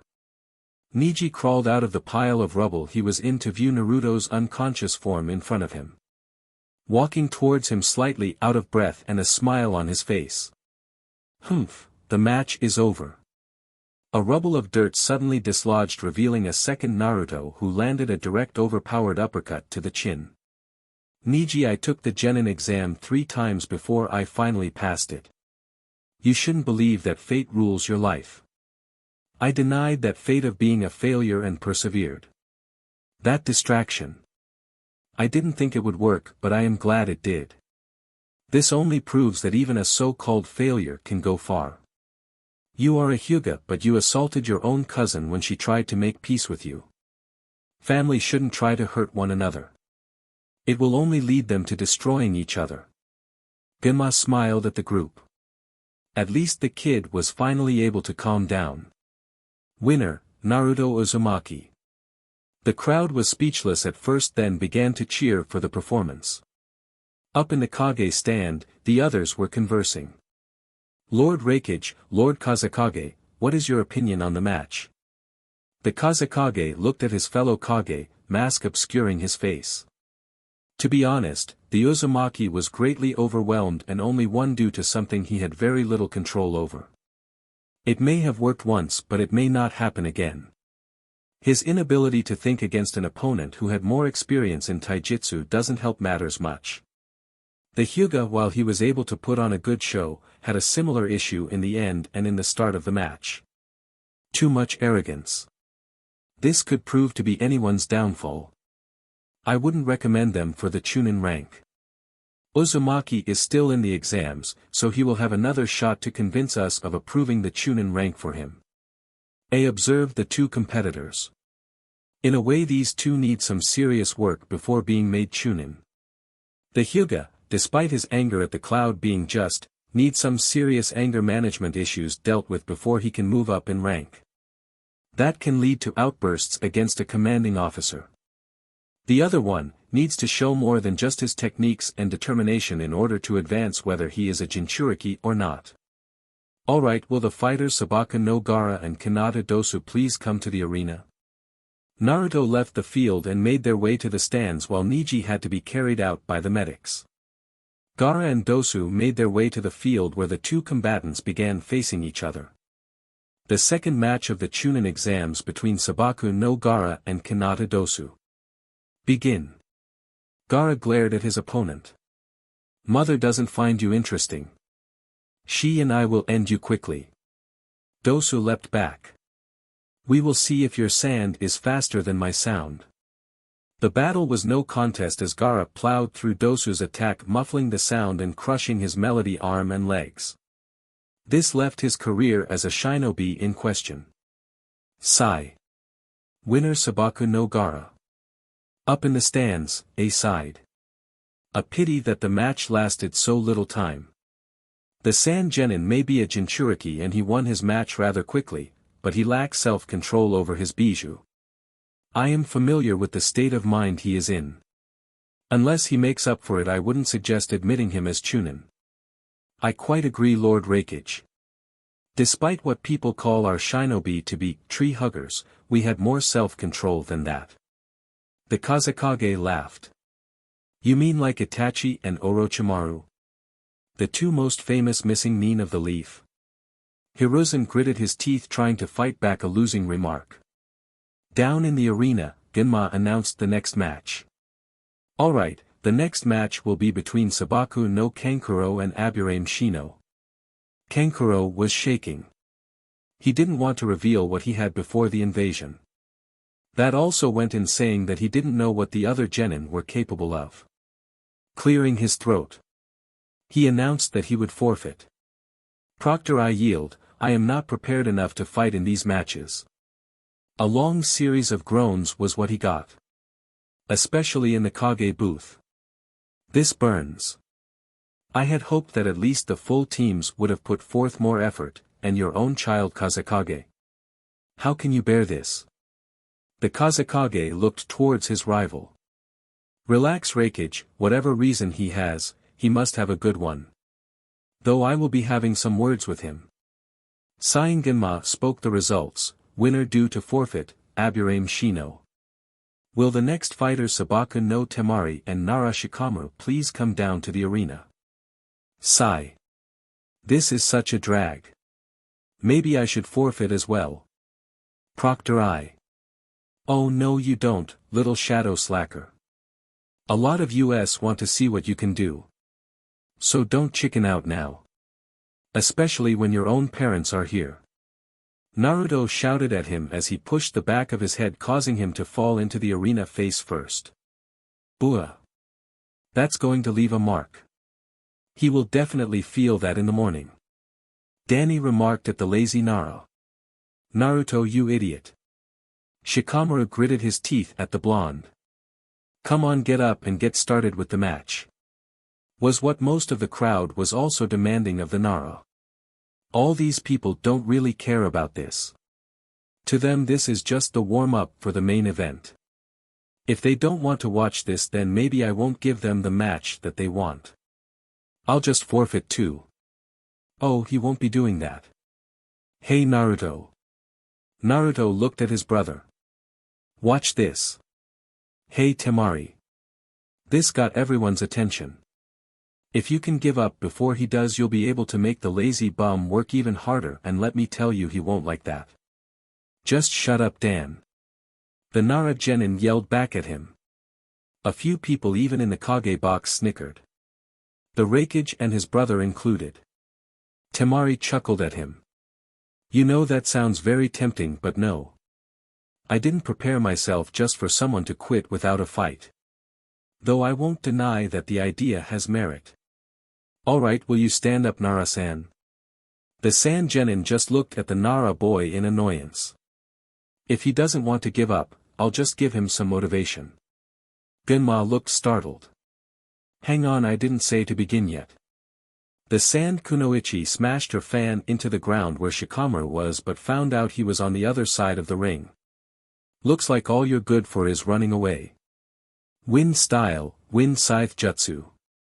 A strong breeze of wind blew around the arena and could even be felt in the competitor's box.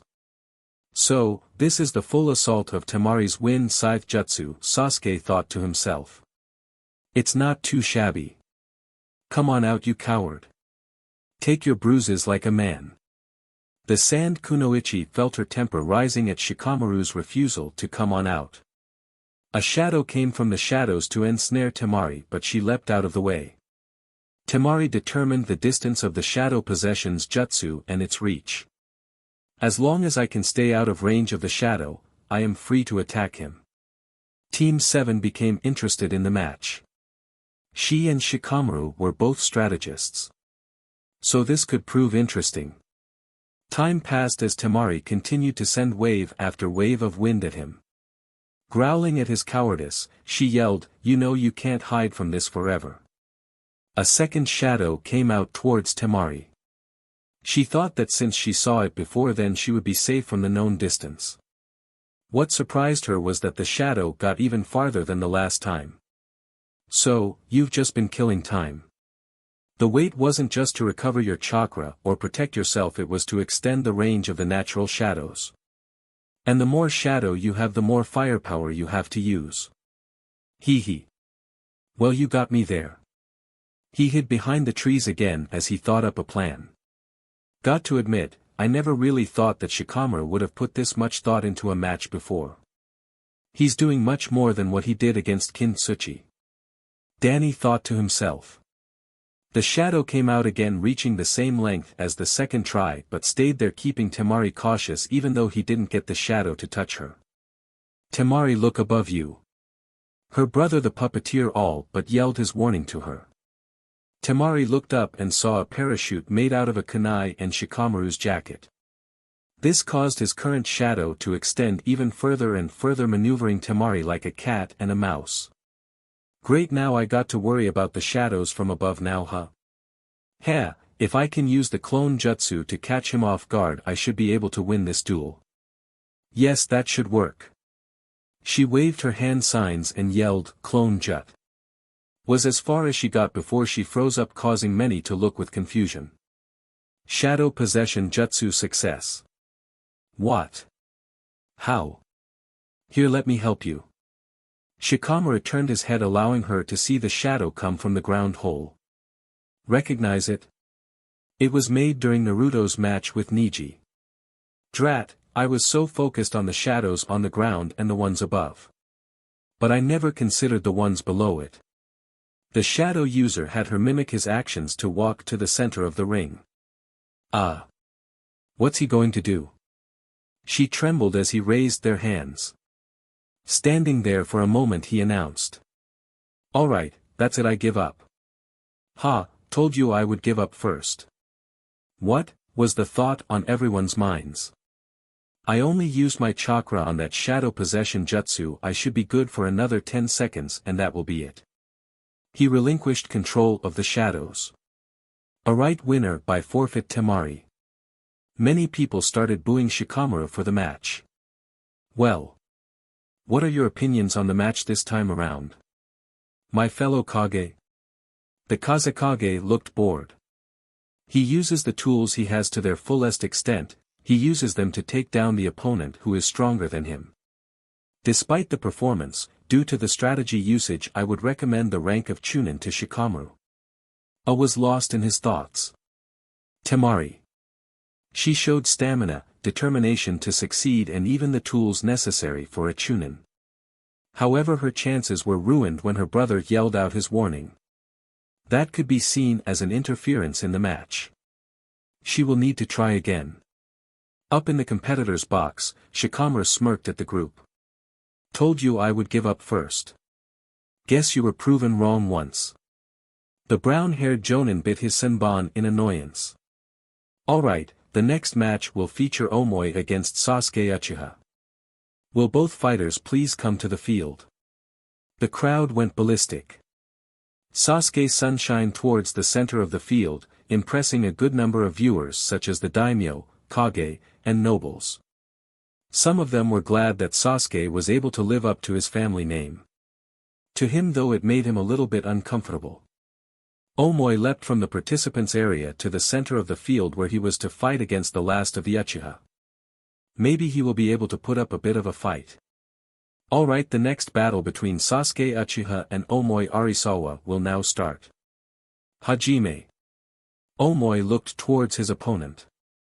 I have to admit, fighting against an Uchiha in the finals was not something that I was expecting. Though that doesn't mean that I didn't come prepared. He took out what looked like a small smoke bomb, but it was actually something else. Kakashi's eye narrowed as he determined what it was. Throwing the ball into the air, the small grenade-like weapon exploded, leaving a blinding flash of light. A flash bomb. Wasn't expecting that. Considering he was going up against a Sharingan user, it would be understandable. Well, looks like Cloud might be smarter than I give them credit for. Sasuke grunted as he felt Omoi's fist connect with his stomach. Then followed it up with a kick to his chest. Flipping backwards, Sasuke managed to right himself into the point where his feet connected to the wall. Kicking off, he began an assault of his own using his family's taijutsu technique. Drawing his sword, Omoi began leaping around the arena in order to get a good shot in. Drawing a kunai and activating his bloodline, Sasuke was able to keep up and parry the attacks. Seeing he wasn't going anywhere with the leaps, he maneuvered around Omoi in an attempt to avoid the genin's assault. Omoi used his sword in fluid succession to disarm Sasuke of his kunai, forcing Sasuke back out of the range of his sword. Sasuke was stumped. He couldn't overpower Omoi's sword with only a kunai. He had the experience in spades. True, he went up against Mist Hunter Nin, but that time with Naruto's shadow clones creating a temporary army with each try, he was able to see openings in attacking them. This time he was on his own. Deactivating his Sharingan, he pondered what he knew of the opponent so far. Omoi was above average in terms of kenjutsu and a close-range fighter in usage of lightning jutsu. He wasn't certain of the genin's abilities in genjutsu. Being cautious around his opponents, he took every opportunity to prepare. If you're trying to think of a way to work around my abilities, you will have a strong time doing so. As you can see, I already did my research on what the Uchiha were known to be capable of. Most of the known Uchiha were well known for their proficiency in taijutsu, genjutsu, and their Sharingan, the ability to copy jutsu. Thanks to the knowledge on your sensei, I am aware of what it does.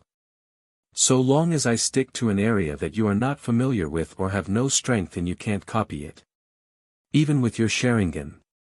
Taijutsu is easy if you are somewhat proficient in it yourself. But, if I stick to kenjutsu for attacks, the Sharingan may be a waste of chakra.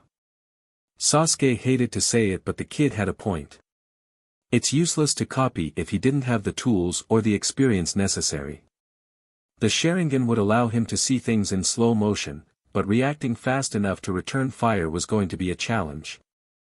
All he had on him were 4 kunai, and 5 shuriken and some miniature explosives.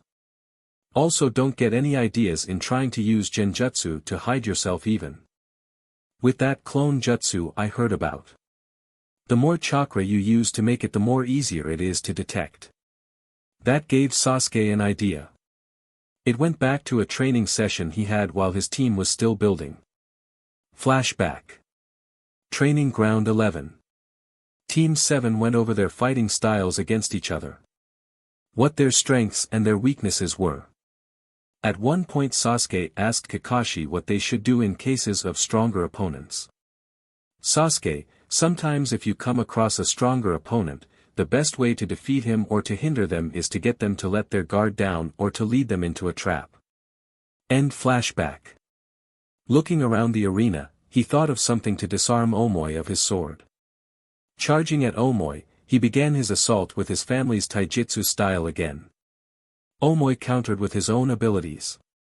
Taking a punch to the face, he lost some ground. Activating his Sharingan, Sasuke placed a minor genjutsu around the area behind him. If Omoi kept his attention on him, then he should be okay and lose focus on the genjutsu. The exchange of punches and kicks picked up till Sasuke was able to get Omoi into position. The moment Omoi was in between the nearby trees, Sasuke sprung his trap. By placing 3 explosive tags near the wall, he allowed the Kumo Genin to activate the tags by flaring his chakra to dispel the genjutsu he knew was there. The moment he did so, the notes exploded, causing Omoi to stumble. Sasuke took advantage of this by charging at him and disarmed him of the blade. Omoi lost his grip on the katana, and at the same time Sasuke activated his windmill shuriken technique. The Kumo Genin found himself bound to the trees. A clang of metal in the wall showed Sasuke thrusting his katana just inches away from the Genin's head. It's over, Omoi. You said it yourself, as long as you held a sword you had the advantage and would dominate this fight. As you can see, you no longer have the advantage and I don't need a sword to fight you. Yield now. The Kumo Nin hung his head in acknowledgement that he had lost. Winner, Sasuke Uchiha. The crowd went wild seeing that the last Uchiha went up against a Genin from Lightning Country and won. Even his friends and teammates congratulated him on the win. Well, that was a rather interesting match. Both Genin did pretty well. Wouldn't you both agree? Hiruzen asked the 2 Kage next to him. The Raikage was in thought about the match. I will admit that the Uchiha did fairly well in this fight. He displayed excellent skill in fighting against someone who did research on not just his clan but the Sharingan and its strengths and weaknesses. I would nominate him for the rank of Chunin if he continues to improve. Omoi, for all his preparation, kind of gave his plans away, his plans indirectly, with explaining what he had covered on the Uchiha. As a result, I wouldn't give him the rank of Chunin even if he was as prepared as he could be. Not every person he comes across will he have previously known data on. His loud mouth is what did him in the end. The Kazekage glanced at it. Lord Raikage, I will admit that your Genin, being one of the only full team members, may have done his own research and had prepared even for other events that may have occurred even if he fought other Genin. Remember, he could have fought any of them without any proper knowledge on them and came out on top. Hiruzen nodded. True, Kazekage. But we are not lecturing over what-ifs. We looked over what both Genin did here and now. I would have to agree with the Raikage. Omoi is not ready for the responsibilities of a Chunin. Sat in his chair contemplating what he had seen in the matches thus far. The participants for the exams each showed their own way of promise so far, even Omoi, but what was gnawing at his mind was the news he had received from a spy in the southern part of the elemental nations. Near Gato's ending reign as the tycoon of Wave Country, Yagura and several groups of hunter Nin were contacted for assistance in taking down Hatake and Zabuza. He wasn't aware what kind of deal the man made with the Mizukage, but what had gotten his attention was the information that someone with Kakashi had defeated Yagura in battle. Kakashi and the other unknown team members all stayed to fight the Kiri hunter Nin with Zabuza. What confused him was that all that Kakashi brought with him were genin. There was no backup except for Zabuza and his apprentice. Zabuza was incapable of winning against Yagura. He knew that from the get-go. His apprentice was unaccounted for, but it stood to reason that he was only Chunin level. As it stood to reason, there was only so little time that a suitable team could be made to work together. Though from what he had heard from his genin, he had not swapped out team members. He found it strong to believe that a genin would be able to defeat a Kage. Even more so one that went unnoticed this long. At first he thought he may have found the person who had defeated Yugura in the blonde-haired Uzumaki. That thought was disproven when the blonde only showed signs of someone just recently learning to HRNSS his Bijou chakra. Even he knew that someone with more experience and lesser tails could defeat a beginner with more tails. Yugito was a testament to that and could prove it. The only added bonus was that he knew who this village's Jinchuriki was. Though to be honest he wasn't impressed so far. The second possibility was the Uchiha. Madara was known to be able to control the nine-tailed fox with his Sharingan, but the kid didn't show that kind of experience with using the Sharingan. He also had a tough time going up against Omoi. Omoi may have been able to handle some hunter Nin on his own back in the Cloud Village, but he kept the Uchiha in a corner. He didn't know very much about the third member of their team, but if he was strong enough to make it this far, it was definitely something worth seeing. All in all, it serves two purposes. He would get to see if his theory was true and if he could give Yugito a run for her money. Alternate ending to fights. Sasuke vs Omoi. Alright, so ninjutsu, genjutsu, and taijutsu are out of the question. Maybe I can go with option number 4. Sasuke smirked at Omoi. Omoi frowned at this. Option number 4. Sasuke was just giddy with excitement. He pulled out a storage scroll and channeled chakra into it. A burst of smoke later and the result had every person's jaws hanging. Is that? What is he thinking? So unyouthful. This takes the term pyromaniac to a whole new level. Where did he get something like that? Sasuke, that is way overkill. To quote a comrade of mine. Say hello to my little friend. He laughed as he launched the flamethrower flames. Little friend? The next time anyone saw Omoi once the flames died down, the genin had his clothes burned to a crisp. Shock plastered on his face. Ugh, winner, Sasuke Uchiha. Omoi collapsed onto the ground. The third Hokage waited as Sasuke and Omoi left the field. In hindsight, he may have expected something like this to happen. Kakashi went all out in training one of his students while Jiraiya took care of Naruto's. He wished that Kakashi would take on all 3 students as all of them were in the finals. Alas, it wasn't to be.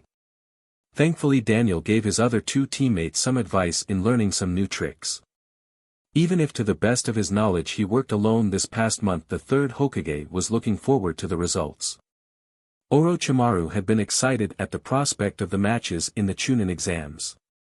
Originally his intentions were to obtain Sasuke for his Sharingan, but now that he had a new player on the field, this one might prove to be an excellent second option. Only the matches would tell, considering his opponent after all. I was thinking about the next match. Samui was going up against the second and favorite student of the famous Mado guy. Konoha's Taijutsu Mstr. From what he was able to ascertain, this kid was only proficient in taijutsu himself and nothing else, regrettably. Still, Samui was no pushover herself. Her own skills in learning to wield a standard tanto showed some form of proficiency in the art as well. Like Omoi, she was also skilled in other forms of combat from both Bi and Darui. Same thing as Yugito. Yugito may not have the full usage of her Bijou abilities like Bi does, but that didn't mean she had her own tricks up her sleeve. Alright, will the next 2 contestants please come down? Ni Samui and Rock Lee. Samui took the stairs down to arena while Rock Lee went for a more dramatic entrance by leaping from the balcony, causing the majority of the audience to sweat drop. Wow, the attention might be starting to go to his head. Still, wouldn't hurt to see what it is that Lee is truly capable of. He ends up winning the match, it could offer some insight on the basics of what he is capable of. Samui is the same way. It would be pretty interesting for any of the victors in the last match. Yugito could fight her or Lee, or I could end up fighting both Ni relatives. Danny thought to himself. Up in the stands, Mato Guy began cheering his protege. Most people nearby shied away from the rather infectious green beast. Alright Lee, show her what you are capable of with your youthful flames. I will, Guy-sensei. I will prove to everyone that I can win this exam. Gunma looked between the two Chunin participants. One of which had an eager look on his face. The other showed a display of calmness, yet she too was anxious to get this ball rolling. Alright, the next match between Rock Lee and Ni Samui will now begin. Lee got into a general lotus stance while Samui placed her hand on her tanto, but then a different look appeared in her eyes.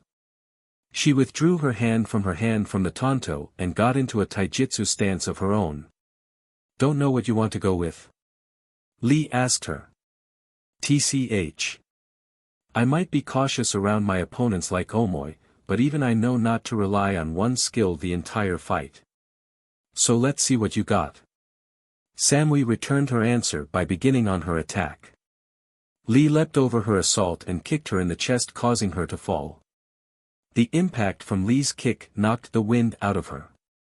What's he got in those legs of his, lead? Samui went through some hand signs. Raiden, lightning flash. Her whole being emitted a blinding white light, causing Lee to shield his eyes. Arrgh. Samui screamed as she charged her opponent over the distraction of the light. She kicked Lee's legs out from under him, catching him by surprise, then following up with a downward kick towards his torso.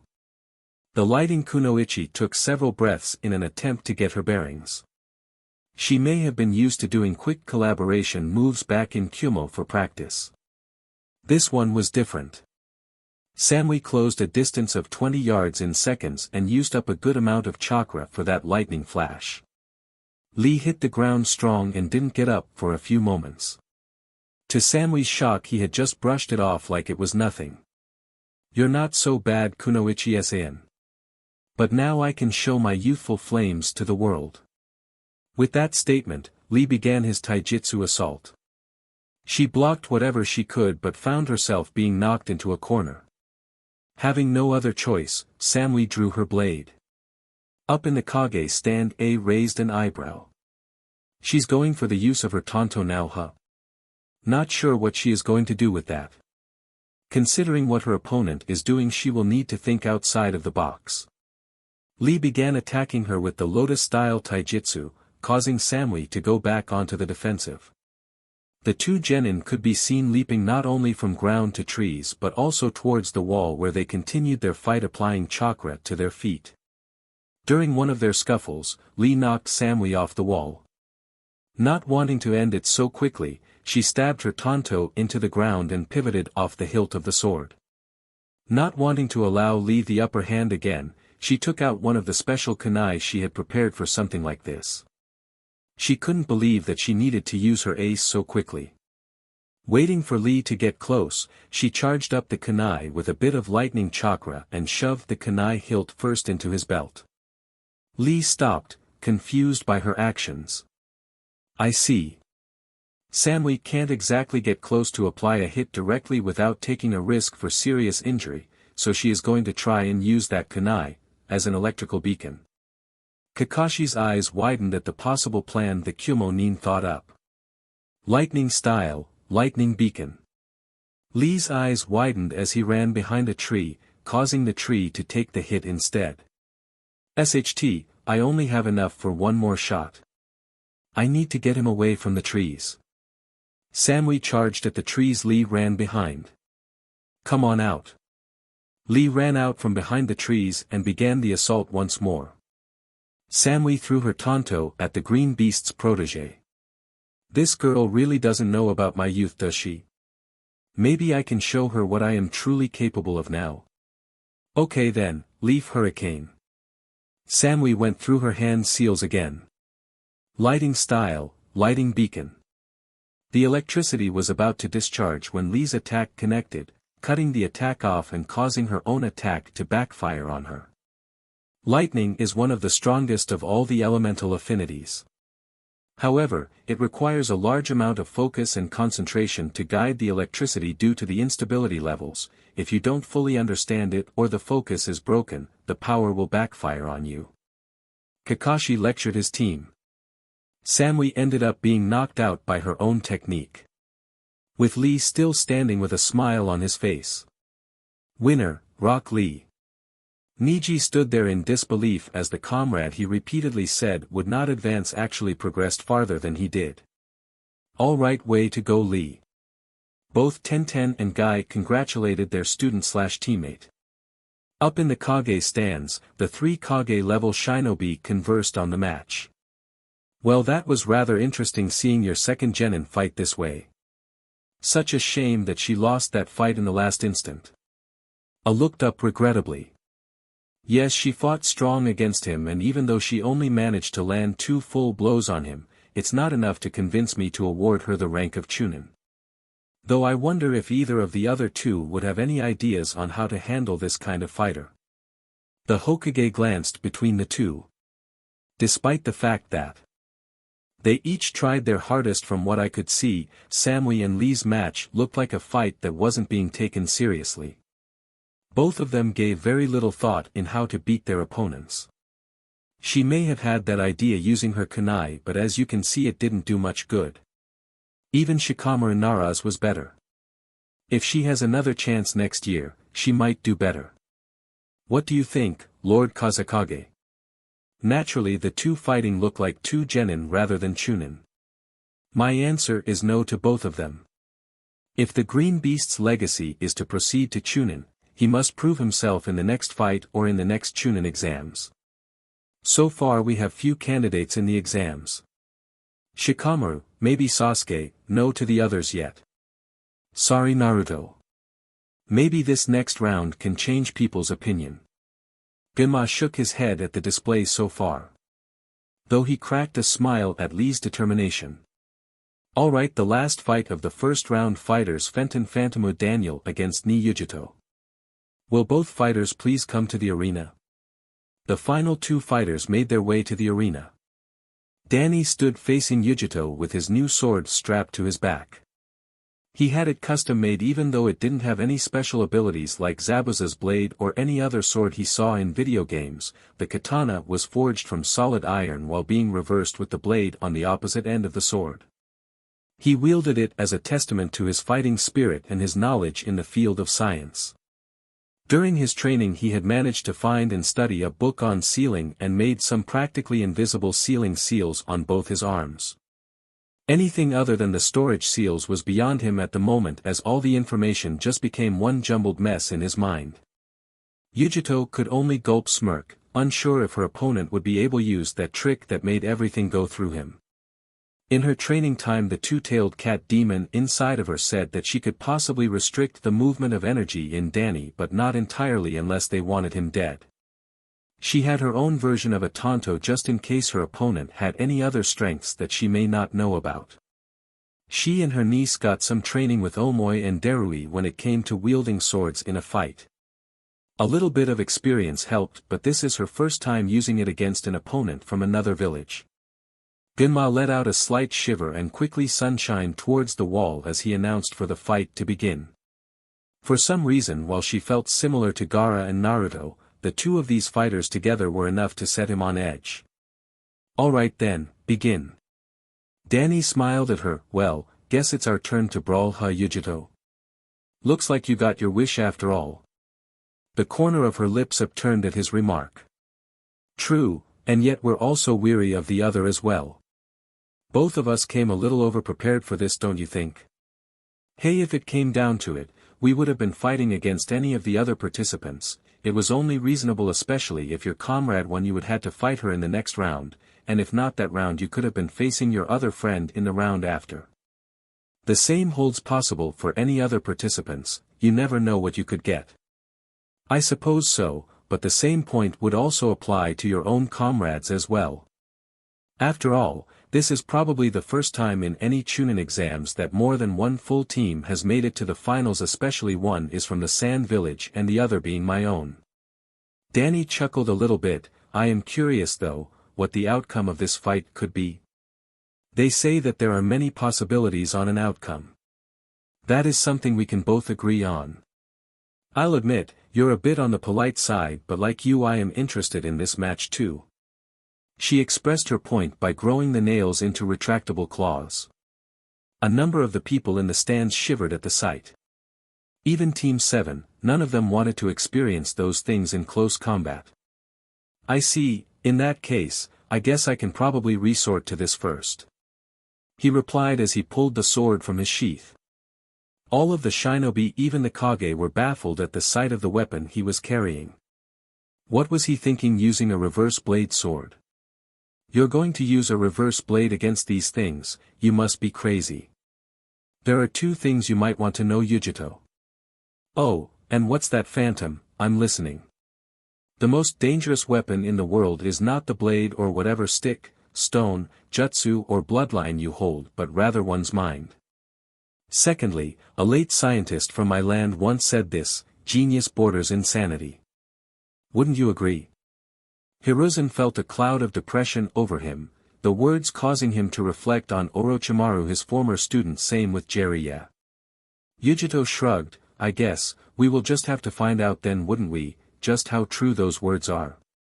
She asked, expressing her display of claws. Sparks rained as sword met claws, and the two contestants sent heated glares at each other. They pushed off of each other and exchanged a few more fast-paced blows before finally moving on to their jutsus. Yugito went through some hand signs before landing on the Tiger One, fire style, mouse hairball. She cried as she let out a flaming blue ball of fire in the shape of a mouse towards Danny, who quickly slammed his hands into the ground to create a wall of ice. The explosion destroyed the wall and ended up pushing the two further apart as they looked at each other slightly impressed. I'll admit, Daniel, that was some quick thinking, but it's not going to stop me. The blonde spoke as she let out a small growl while her opponent let out an annoyed grunt before speaking. Thanks, you're not too bad yourself. Now let's see how you handle a personal jutsu I've based off of an old friend of mine. It's also similar to another technique I used some time ago. Up in the stands, Kakashi almost let his book drop out of surprise that his student had created a personal jutsu. Even Naruto and Sasuke were surprised, but thinking about it, they really should have expected this from their teammate.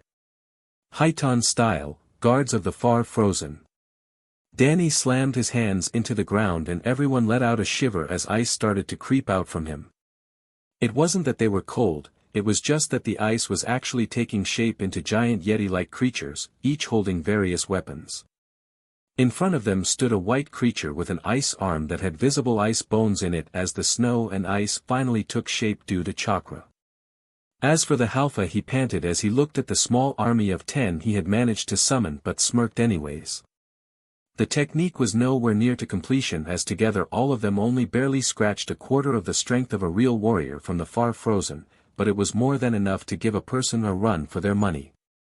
Yugito gulped as she readied her claws and waited for the ice warriors to charge, her nervousness rising with every passing second. It grew even more as she felt her opponent's chakra level, which was nearly depleted, rise back to what it once was. She was now just realizing why her tailed beast was telling her to be careful of this boy and to not underestimate him. The ice warriors charged as she leapt up to avoid a spear before delivering a scratch to the warrior that attacked her. It shattered like glass upon her, just scratching the surface of its shoulder. You call this a jutsu? These things are pathetic. But I'll give you points for creativity. Danny suddenly had a flashback of a familiar girl with black hair and violet eyes upon hearing this before trying to brush these thoughts out of his mind. He could have a mental breakdown afterwards, right now his fight was more important than his past memories. The last of the ice warriors to fall was none other than his replica Frostbite, which stood up to a vigorous beating, meaning it took 3 scratches to destroy it. Yugito though just continued to push forward and traded blows between Danny's sword and her claws. Yugito kicked Danny in the chest, almost knocking him onto his back, but a backspring by planting his palms on the ground reversed the flow of energy back at Yugito. Their exchange continued till their next clash sent them both flying backwards. That's a pretty good fight for a warm-up, but now I am anxious to begin our real battle. This left many people, even the team, scared. Some, like Gaara, were actually smiling as if relishing a fight like that. Yugito stopped moving, causing Danny to pause as well. You know, Fenton-san, at the rate that we are going, we could be at this all day. Care to make things interesting? Danny smiled at her. What do you have in mind? Yugito-chan. Yugito's eye twitched. I win and I get to keep something of yours from the fight. Danny had to think quickly so as to not appear heartless to his opponent. I win, I get to buy you a meal. Simple. Not much to worry about. Yugito raised an eyebrow at the terms but shrugged her shoulders at the boy in front of her. Sounded like a win-win for her anyway. First person whose back touches the ground loses. Danny thought about that. Might up the suspense and keep him on his toes. The entire audience heard every word. Bets were increased and screams amplified. Even the Raikage was on the edge of his seat. Deal. The crowds were silenced as their breath caught in their throat. Well then, shall we dance? May I lead then, Yugito-san? The blonde Jinchuriki spoke as the two suddenly collided once more, and the Halfa raised an eyebrow as he waited for her to go on. Highton style, ice gauntlets. The Halfa quickly formed ice gauntlets, much to the surprise of everyone, before the two opponents collided again. Well? Yugito smiled as Danny looked her right in the eyes, allowing her the chance to see up close his peculiar eye coloration.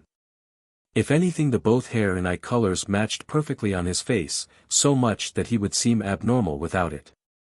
Yes. Danny disappeared from sight as he kicked Yugito's legs out from under her.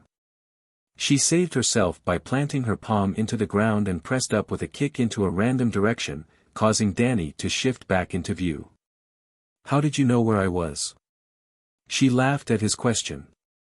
While it is a well-known fact that dogs and cats are predators and the dog goes after the cat, dogs have a better sense of smell, but it's the cats who can hear more frequencies than dogs. Up in the stands, Hinata looked at Kiba. Is what she's saying true, Kiba? Her teammate looked down in shame. Regrettably, yes. Shall we continue? Yugito spoke in a soft voice as Danny gave a soft nod and quickly jumped up to deliver a strike. In response, though, she quickly used her mouse hairball, before the Halfa disappeared in a cloud of smoke and water. Little to say, the fangirls were seemingly hit by accident, and Sasuke's fangirls were also hit, which caused the Uchiha to smile slightly. Kakashi and Naruto also had to smile alongside several other ninja in the crowd due to no ninja liking fangirls. Even Orochimaru, from his position disguised as a Kage, found fangirls to be a pitiful species in general. The only good thing he was actually doing at the moment was trying to find a cure to the disease that is fangirlism. Back in the arena. Both competitors were duking it out in the arena. As Yugito combined her taijutsu with the usage of her claws, she finally managed to land some hits on Danny as he began sporting some cuts from her assault. Not willing to get cut again nor risk her drawing out her tanto, once she brought both of her claws in, he caught them with his sword and drove it into the ground. Smiling, he proclaimed, Part 1 complete. Part 2. Danny charged a large amount of ectoplasmic lightning into the blade, causing it to draw in the metals from his person and from Yugito, including her sword. Complete. Phase 3. Holding out a palm, he shot a ray at Yugito, moving her away from their weapons. Finally, letting his core flow with cryokinetic energy, he shot it towards the metal, freezing them from ever being retrieved. Done. Now you are disarmed of your metal, as am I, except. He paused as he phased his sword out. This. He finished as he left her hanging. Up in the Kage stand, Hiruzen was baffled at what happened. He was claimed as the Kami no Shinobi, and he didn't know what was going on. Okay, what just happened? What he didn't expect was to see a chuckling at the sight. Looks like we might have another few hopefuls for Chunin after all, Lord Hokage. Though it isn't surprising you look clueless. I myself wouldn't have expected a genin to use electricity and magnetism in a fight. Hiruzen blinked a few times. Magnetism? A smiled at the sight. Magnetism, an electrical current consisting of a positive and negative charge focused into metal objects in order to attract other metals. Clearly this one knows how to play with his opponents. In his disguise, Orochimaru scowled at the information. Yugito was weary of this. Now that he had revealed a few more cards, she had to take action. Taking a chance, she asked Nibi to do her thing. The Nibi asked her to get into close contact with him so that she was touching him. Letting the yokai flow in her, she charged towards him, making it look like she was going for another taijutsu brawl. Seeing her chance, Yugito pushed her beast's power into him, causing a rather violent reaction. Danny's screams could be heard throughout the arena. The next time that she saw his eyes, they were both normal blue. What did you do? Yugito smiled. My tailed beast has a rather unique ability against people like you. Normally you would be burning up. But because of that ice ability of yours, your power is now working overtime inside of you to cool you down. I haven't got the best idea on how long you will be like this, but maybe half an hour at the very most. That's more than enough to finish this without you using those mysterious abilities of yours. Danny's eyes widened at the information. You can actually do that? Her eyes still bored into his. Still think you can win? Danny looked down but then did something that she didn't expect. He started to laugh. Ha ha ha. That was pretty good, Yugito. You just made this a little bit more fun. She raised her eyebrows. Fun? You just lost your edge in this fight. You still think you can win? Danny looked into her eyes. Remember what I said, Yugito. The most dangerous weapon a person has isn't their blades, sticks, stones, nor in this case, a bloodline. But their mind. If I put my mind to it, with enough determination, I can win. Besides, it's a good exercise for me to work without it anyway. This gives me a chance to adapt to the situation in a new way. So let's see if I can win, without my bloodline from here on in. Yugito's face screwed into concentration. The blonde Kyumo Kunoichi went through some hand signs as she charged her demon's chakra into her coils again. This time going for a genjutsu. Yugito disappeared from view, but Danny already had an idea to deal with something like this in case he came across another ghost. Leaping into the trees, Danny went through some hand signs and called out, water style, water shot. Wind style, wind bullet. The two techniques collided as water droplets revealed Yugito's location. Danny wasted no time as he leapt from the tree line and launched another water bullet at the wall, causing Yugito to release her genjutsu and fire another fire-style mouse hairball at the ground in front of him, causing him to be thrown back quite a ways. Yugito's attack impacted the earth so strong it lifted Danny right off of his feet towards one of the tree limbs. Letting go of his sword to get a better grip in hopes to retrieve it better, Danny felt his feet go over his head as he got into a bit of a backspin. Trying to right himself, he caught the tree limb with both hands and attempted backspin on the limb to swing forward. The attempt would return his balance and keep him in the contest. What he didn't expect was for Yugito to come charging at him. The next instant caught everyone's breath in their throats. The Kage included. The two fighters had apparently lost each other's balance, but because Danny was moving at an equal speed to that of Yugito and he had a higher altitude, the result left the two in a rather compromising position, even though it ended the match on terms that they had agreed to. Yugito was caught with her back touching the ground, which wasn't exactly the way she intended it to end, but somehow, Danny's legs caught her torso in the middle and his hands, in an effort to stabilize himself, landed his palms onto the ground. The impact hurt a bit, but he could live with it. Alright, winner. Fenton Daniel. Genma asked the two. Yugito nodded, which Danny got the message. Danny spoke the last part in a low voice as the proctor called him the winner, before he proceeded to pull Yugito out of the ground. All the while he could feel his ectoplasmic energy inside him start to move again since it had been restrained the entire time. He also had a slight sweat on his forehead due to his body heating up to a regular human level, which wasn't good for his health. Thankfully, because he had some control over lighting, he could balance it out somewhat thanks to the heat. In the Kage box. This has probably been the best match you have hosted so far in the exams, Lord Hokage. Both impressed me in ways I cannot begin to describe. If I may, I would like to request both of them being advanced to Chunin. I also think I now know who defeated Yugura. Hiruzen stared wide-eyed at the rival village leader. This is a first, Lord Raikage. I never imagined you being one so eager to nominate two people in the Chunin exams after just one match. I laughed at him. It's too bad the villages don't really have those kind of genin in any village anymore. Your participant had displayed incredible usage and control of his bloodline, and even after it was disabled, he still fought strong and thought up a good strategy for a win in an instant. Though if I am reading this boy right, he has the skills to go up against a jonin. Yugito displayed excellent control over her bijou and excellent taijutsu skills to go up against almost any opponent. Both used their arsenal to their fullest advantage without wasting it. Almost like that Nara fellow of yours. Hiruzen's face breathed a smile. Yes, it certainly does pay when someone is able to use any ability to the fullest regardless how weak or powerful it is. What of your opinion, Lord Kazekage? Inside his disguise, Orochimaru became weary. He might need to accelerate his plans if she did disable her ability. On the other hand, if he waits, he can become even more tired later on, then he can have Kabuto take him out. Thinking quickly, he made a decision.